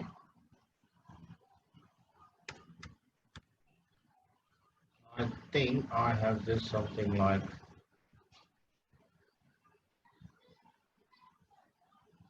So anyway, I'll go ahead. So see, such an automated systems are there in Europe. And I personally visited some of those farms. Even जो आपकी trolley भी है, that is being governed by the remote control kind of truck, very small kind of a remote control thing, robotic kind of a system. Exactly that is going to go to that particular row from where that produce need to be bring back. और वो ले आके आपका सीधे बिना किसी human intervention के वो वहाँ पे ऑफलोड करेगी एंड ऑफलोड करके फिर वो वापस खाली वाला ट्रेज लेके उसी हार्वेस्टिंग जोन में पहुंच जाएगी. So that type of a pack house is somehow you can imagine, but India में अभी उस लेवल का बहुत टाइम लगेगा. Maybe we will take another maybe decade or so, but yes, that is the kind of a system we need to have. उसके बाद आप आगे हार्डवेयर में हम चलें तो देखेंगे फिर से जो कुछ एक्सेसरीज, बिकॉज ये सब चीजें जो है ऑप्शनल होती हैं, जब आप कॉमर्शियल या बड़े स्केल पे करते हैं तब जरूरत पड़ती है, और अगर आप छोटा सा इस लगा रहे हैं तो it is not required. So RO treatment unit, water softener unit, chiller unit, UV light treatment. So RO क्यों जरूरत होता है? आरओ डिफरेंट तरीके के होते हैं, आपके छोटे बड़े जिस कैपेसिटी का होता है। आरओ की जरूरत इसलिए होती है कि आरओ वाटर अगर आप दे रहे हैं तो आप 100% कंट्रोल रख रहे हैं उस न्यूट्रिशन में, बिकॉज जो ग्राउंड वाटर होता है, ग्राउंड वाटर में भी न्यूट्रिएंट होते हैं, इम्प्योरिटीज होती है, हैवी मेटल्स भी हो सकते हैं एंड पैथोजेंस भी हो सकते हैं। तो आरओ वाटर अगर आप कमर्शियल कर रहे हैं and you are going to claim that you are producing the most healthy produce, safest produce, तो आपको आरओ लगाना ही पड़ेगा। और आरओ लगा के जब आप खेती करेंगे तो आपका जो न्यूट्रिशन देंगे, बिकॉज जब आप आरओ कर वाटर यूज करते हैं तो उसमें कोई भी मिनरल नहीं होता है, कोई भी न्यूट्रिएंट नहीं होता है, तो आपका 100% कंट्रोल होगा, जितना आपने उसमें न्यूट्रिशन जो दिया है वही आपकी क्रॉप को जाएगा। सो commercial projects, hydroponic projects, RO is required.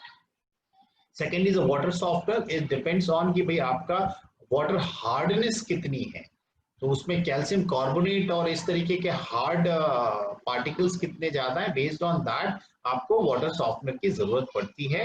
Water softener क्या करता है, आपकी जो लाइफ होती है आरओ की उसको बढ़ा देता है, that's how it is not costly one. So जब कमर्शियल प्रोजेक्ट करते हैं तो इन दोनों को क्लब करते हैं।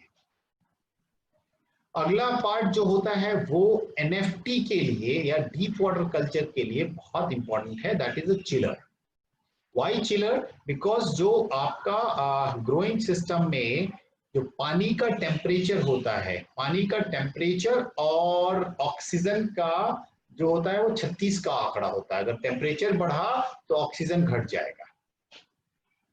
एंड आई मेंशन कि रूट जो है सांस ले रही है, तो सांस ले रही है तो उसमें ऑक्सीजन होना जरूरी है। सो अगर आपको जो सर्कुलेटिंग वाटर है, डीप वाटर कल्चर हो चाहे आपका एनएफटी हो, उसमें ऑक्सीजन लेवल को मेंटेन करना है, तो टेम्परेचर गर्मी में अगर आप जैसे हम लोग कर रहे हैं यहाँ दिल्ली में, सम राउंड द ईयर समर में भी हम लेट्यूस ग्रो करते हैं, तो उस कंडीशन में क्या होता है, आपको टेम्परेचर कम करना होता है पानी का जो रिसर्कुलेट कर रहा है, तो ऑक्सीजन लेवल उसमें अच्छा होता है और आपकी क्रॉप ग्रोथ अच्छी होती है। तो चिलर लगाने की जरूरत है अगर आप ऑफ सीजन में गर्मी में कोई भी फसल ठंडी वाली कर रहे हैं। This is UV light treatment. UV light treatment is what? Ultraviolet light ऐसी होती है जो कि लाइट अगर पड़ती है तो आपके जो भी कोई माइक्रोब्स पानी के अंदर होते हैं उनको किल कर देती है। सो आपने आरओ लगाया जिससे कि आपने मिनरल और कोई भी न्यूट्रिएंट है उसको निकाल दिया। अब पैथोजन भी अगर कोई जो रिसर्कुलेटिंग वाटर बार बार आपका आ रहा है उसमें कोई भी जर्म बिल्डअप हो रहा है, तो यूवी लाइट ट्रीटमेंट, बिकॉज जो पानी जाएगा वापस वो इस ट्रीटमेंट से जाएगा तो वो किल हो जाएगा, तो आपका पैथोजन बिल्डअप भी नहीं होगा। तो this is something like a rod होता है यूवी लाइट का, और पानी इधर से जाता रहता है, उसमें से लाइट निकलती है, बाकी माइक्रोब्स को किल करती रहती है। So now the next is a software. हमने हार्डवेयर के बारे में ज्यादा पढ़ लिया। I think I am exhausting the time also. So Upasana, are you there? Hello hello. या Yes, sir. Upasana? Yes, sir. हाँ, ऐसा लग रहा है कि टाइम तो हो गया ना, कै बजे तक है अपना? सर 3 बजे तक कंप्लीट है हमारा सेशन अभी। 2 days lecture over now. So what we can do, I'll take up this software wala part Wednesday ko, though we'll just discuss on assignment also, but ये Okay, sir. software wala part we'll take up on Wednesday. We'll take now the questions, discussion, and maybe I'll just wrap up by 3:10. ठीक है, तो आज hardware ही रखते हैं। And now the floor is open for all of you to ask question. If anybody wants to ask a question, please raise your hand. Divya Dikshit. Unmuted. Hello hello hello sir, मेरा question growing media के बारे में है. या So how do you select between, though you said coco peat is the most favored growing media, but perlite या कोई और चीज जो हमारी है वो कैसे सेलेक्ट किया जाता है? What factors affect it? Basically अगर देखिए आप तो ग्रोइंग मीडिया सेलेक्ट करने का जो सबसे बड़ा एक ही पॉइंट है कि अगर आपका ग्रोइंग मीडिया ऐसा है जिसमें कि मॉइस्चर होल्डिंग कैपेसिटी वर्सेस आपका एयर या ऑक्सीजन होल्डिंग कैपेसिटी दोनों को मैच करने की कैपेसिटी है, ऐसा कोई मीडिया है जिसमें कि मॉइस्चर भी सफिशिएंट बना रह रहा है एंड एयर भी अच्छे से बन रही है, तो ऐसा कोई भी मीडिया आप सेलेक्ट कर सकते हैं. एंड इट नॉट डिपेंड्स कि हाँ जी कोई क्रॉप के बेसिस पे होता है, इस तरीके का कहीं कुछ नहीं है. सिंपल सा तरीका है कि भाई हमारा एरिया में जो भी है हमको अगर पानी रोकना है और हवा अच्छे से रोकना है, तो उस बेसिस पे आपको सेलेक्ट करना होता है.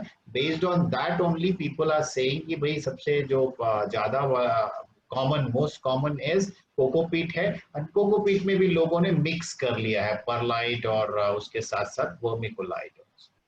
So that is something like over a period of a time when you experiment, you will learn that what is the better for your crop. Okay. Next one is Mr. Deepak Khanna.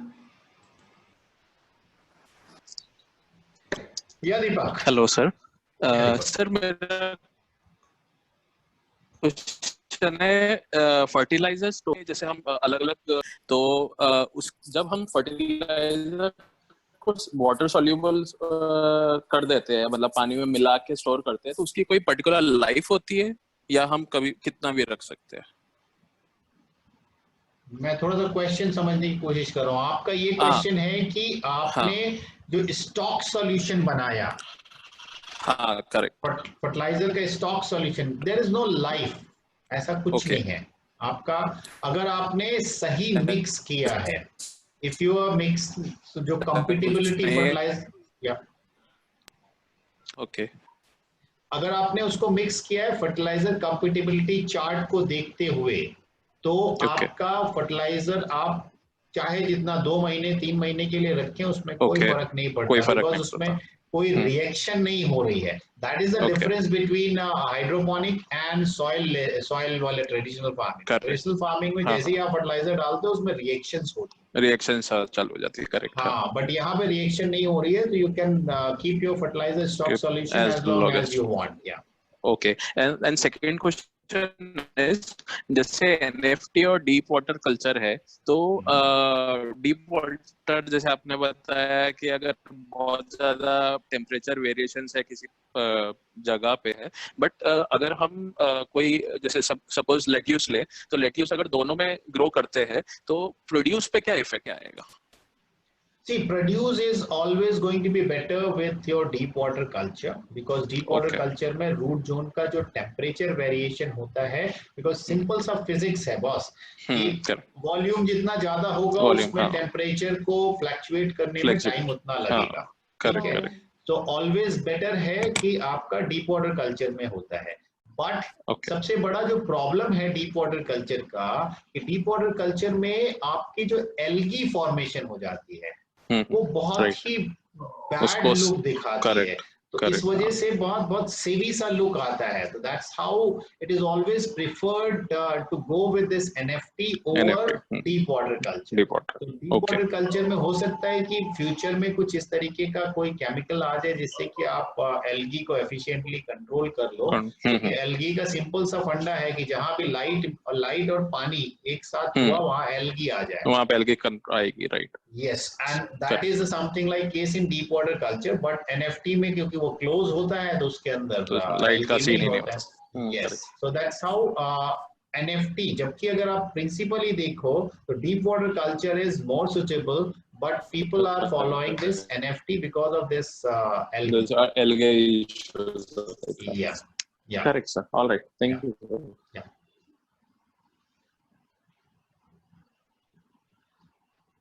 Yeah, Upasana, next. Next one is Mr. Dheeraj Reddy. Hello, sir. Yeah, Dheeraj. Sir, my question is, but in case of NFT, there is a continuous flow of water where we'll mix the fertilizer solution. But in case of growing media, there will be no continuous availability of nutrients. Either we'll give by the water when we do irrigation, or we'll give through fertigation separately. So does it affect the plant anyway? See, very simple thing, जैसे NFT में पानी या deep water culture में लगातार उसका nutrient solution जड़ के पास होता है, ठीक है। उसी तरीके से जब आप सॉइल लेस ग्रोइंग मीडिया में जाते हो, आपका पल्स इंटरवल में आपका इरिगेशन होता है कि भाई आपको जैसे दिन भर में 1000 लीटर डालना है पानी, तो आपने सुबह 250 डाल दिया, फिर 250 डाल दिया, फिर 100 डाल दिया, फिर इस तरीके से करके आप स्प्लिट एप्लीकेशन करते हो, ठीक है। तो उसके बेसिस पे जो अभी एक किसी और ने भी पूछा था सवाल कि किस तरीके से आपको इरिगेशन करना है, तो आपका इरिगेशन इस तरीके से होना चाहिए कि जो ग्रोइंग मीडिया है उसमें मॉइस्चर होल्ड रहे, और अगर मॉइस्चर होल्ड रह रहा है तो जो भी इरिगेशन आप दे रहे हैं उसके साथ आप फर्टिलाइजर जरूर सप्लाई कर रहे हैं, तो आपकी क्रॉप को कभी स्कैरसिटी ऑफ न्यूट्रिएंट नहीं होती है। तो एक प्रिंसिपल और भी है कि आपका जो सॉइल लेस में इरिगेशन करते हैं वो always it is going to be fertigation, कि फर्टिलाइजर हर इरिगेशन के साथ जा रहा है, एक्सेप्ट जब आप उसको वॉशिंग कर रहे हैं growing media. Okay. So one more question is, Yeah. How we will decide the amount of nutrients will be given to plant, as we'll have taken the readings from the traditional farming, or how we will decide it? Base शुरू वहीं से होगा कहीं ना कहीं से, because that is जो software अभी आज रह गया अपना, सॉफ्टवेयर में यही सब चीजें हैं कि भाई आपको अपना प्रोजेक्ट के लिए, आप अपने जो हाइड्रोपोनिक सिस्टम के लिए है, you have to design your own recipe, okay. अपना फर्टिलाइजर कॉम्बिनेशन, क्वांटिटी और सब चीजें वो एक प्रैक्टिस करके और एक आपका टेस्ट करके and trial karke, and then you have to freeze. So there is no other option than that. Okay, sir. Okay. Sir, one more question is, in case of commercial large scale farming, we'll test the pH and electronic conductivity of all the things and we'll keep it at the minimum level which we require. But in case of household farming, like small scale or for some amount of plants, how do we need to do it for the pH control or electronic conductivity? It's very simple, normal. आप manual करोगे boss. आपका देखो, कोई भी system बनाओगे, एक आपका tank होगा जहां से पानी जाएगा, ठीक है। अब जो वो टैंक में ही आपको मिक्स करना पड़ेगा, मे बी एक ऑप्शन ये होता है कि आपने एक सेट किया कि मेरा अगर 100 लीटर का टैंक है, उसमें अगर मैं 10 ml मेरे मेजर न्यूट्रिएंट और जो भी एक, क्योंकि दो तरीके के ग्रुप होते हैं जिनमें कि आप फर्टिलाइजर को अलग अलग मिक्स कर सकते हो। तो fertiliser solution A and fertiliser solution B, दो सॉल्यूशन होते हैं कि आपने जब 100 लीटर के टैंक पे ये मेजर किया कि अगर मैं 10 ml मिलाता हूँ दोनों का, सॉल्यूशन ए और सॉल्यूशन बी का, तो मेरा ईसी जो है लगभग 0.8 आ जाता है। तो आपको उसी तरीके से मैनुअल एडजस्टमेंट करना पड़ेगा कि भाई आपने जब आज डाला तो वो 0.8 मेंटेन कर लिया, हो सकता है कि कल वो फिर से 0.6 आ गया, तो फिर आपको ऐड करना पड़ेगा। तो जो घर की के लिए जो छोटा यूनिट होगा, उस यूनिट में तो आपको मैनुअली ही करना पड़ेगा। So we need to test it regularly and we need to add it manually. Yes. Okay. So वो करते करते ऑटोमेटिकली आपका एक्सपीरियंस आ जाता है उसमें। हाँ sir, thank you. Okay. Now next one is Mr. Deepak Tomar sir. Yeah, Deepak. Sir ये जो soil,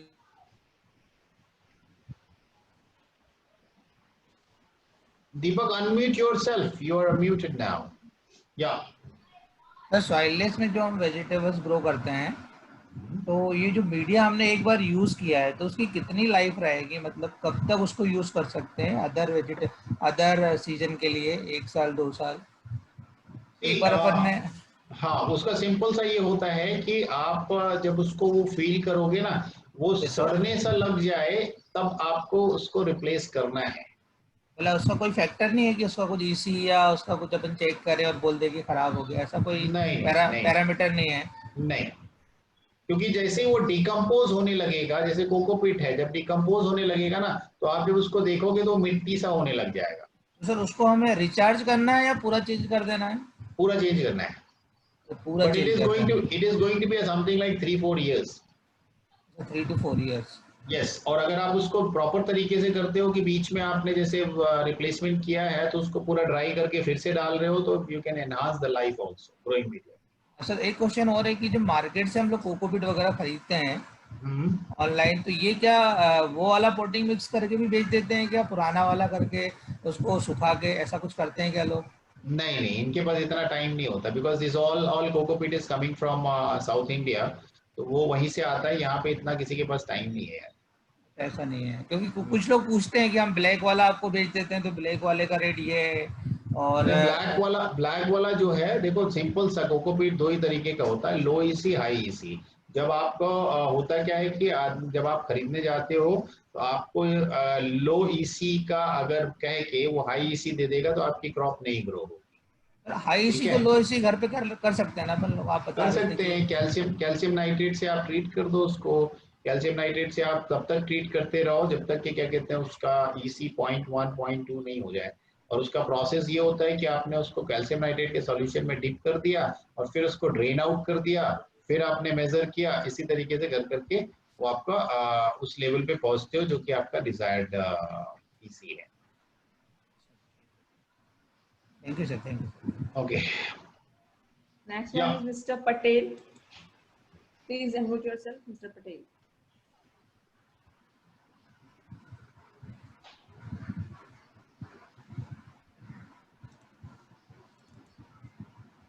hey Mr. Patel, ask your question. Yeah. हाँ, तो हाइड्रोपोनिक में देखा कि ए और बी सॉल्यूशन बनाते हैं सर। Yes. तो ए में शायद मेजर का न्यूट्रन रहेगा एनपीके का या फास्फोरस रहेगा, राइट? और बी में शायद सेकेंडरी न्यूट्रिएंट्स या माइक्रोन्यूट्रिएंट्स रहेगा जिसमें इंक्लूड होगा जिंक। और नॉर्मल प्रैक्टिस में फार्मिंग में हम करते हैं तो फास्फोरस और जिंक साथ में नहीं लेते हैं, क्योंकि बेसिकली जिंक फॉस्फाइड हो जाता है जो क्रॉप ले नहीं पाएगा।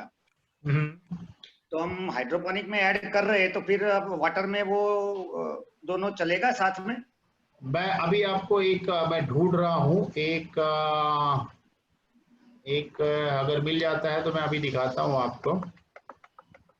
कॉम्पिटेबिलिटी चार्ट। हाँ, तो वो उसके बेसिस पे होता है, उसमें उसके अलावा और कुछ नहीं है। ओके, ठीक है। सो आप अगर देखें तो जो मिक्सिंग होती है वो mixing is always based on fertiliser compatibility chart. So आपका अगर फर्टिलाइजर कंपेटिबिलिटी चार्ट के हिसाब से आपने मिक्स किया है तो कभी कोई दिक्कत नहीं आएगी। ठीक है, ठीक है, या okay, thank you. Okay, sir. It's all about, I think, nobody can raise. Yeah, but I think all those female brigades are means something not that attentive, or they are not asking questions. Miss Shalini Gupta, if she want to say something. She's our new participant. Yeah. Shalini, please unmute. Hi, I'm Shalini, but I am like little confused. I'm very new to this thing, so I'm just Okay. listening, trying to understand things. No, but the thing is that if you are not getting any of that thing, it's better to ask questions. No, I am getting things. I'm just trying to understand the concept, the things, and I think I am getting it. Because I've just attended this class. So let me just go through the previous lectures also, and let me Google about it. Then I'll be more asking questions like. Yeah, that's the best way, because I'm also trying to mean something ignite your learning process. So it is something I cannot give you a dose of knowledge means by giving the lecture. So you have to surf, you have to ask different questions. Maybe you can use the Google, maybe you can just something use that WhatsApp group, wherever you have any query, you just something satisfy that. Okay, thank you. Sure. Yeah. That's good. I think some Rita has joined. Yes, sir. So is he there? Yes, sir. Yeah. So Rita, do you want to speak something? Please unmute yourself, Ms. Rita. Am I audible? Yeah. Yes, go ahead. Hello everyone. Thank you for asking me. Well, just like the earlier participant, I'm very new, my first lecture. Yeah. So yes, I'm just groping around now, and I hope the next future sessions will make things much more clearer. Yeah. Yes, I mean, I'll have basic questions, plenty, but I don't want to keep interrupting. So No, but from Google too. Yeah, one is a Google, another is the Upasana has created a WhatsApp The group, yes. Yeah, so whenever you have any query, because as much as you will interact, you are going to get the benefit. Right. Because the knowledge is there, you need to dig it out. Right. So until and unless you will ask a question, I don't know that what you want. I have the baggage of knowledge, so based on your requirement, I'll take it out. Yeah, thank you so much. I will Thank keep you. questions Thank ready. you. Thank you. Yeah, yeah.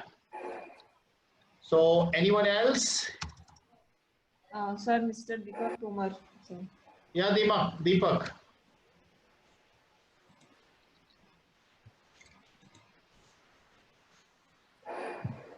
Hello sir.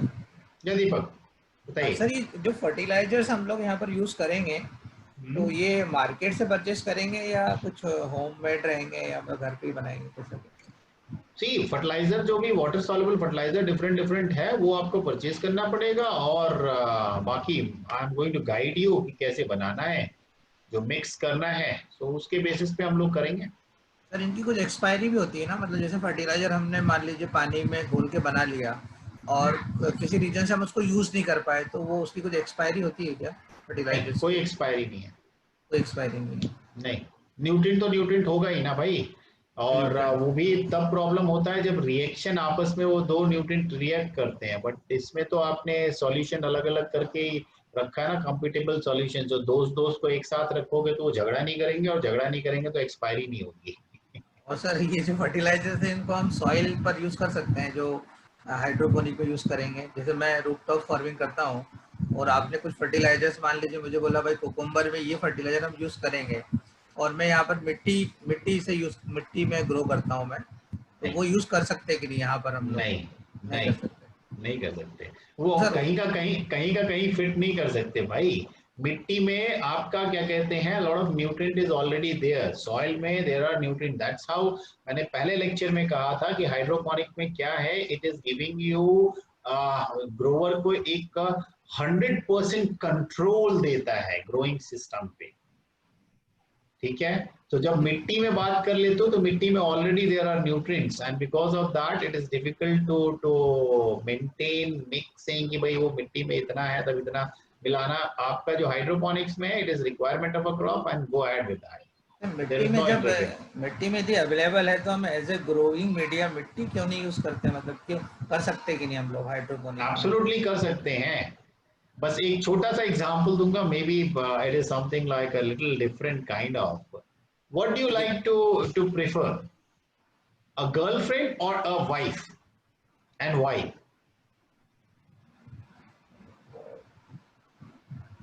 It's a different type of question. See, मैं simple सा कह रहा हूँ कि हर आदमी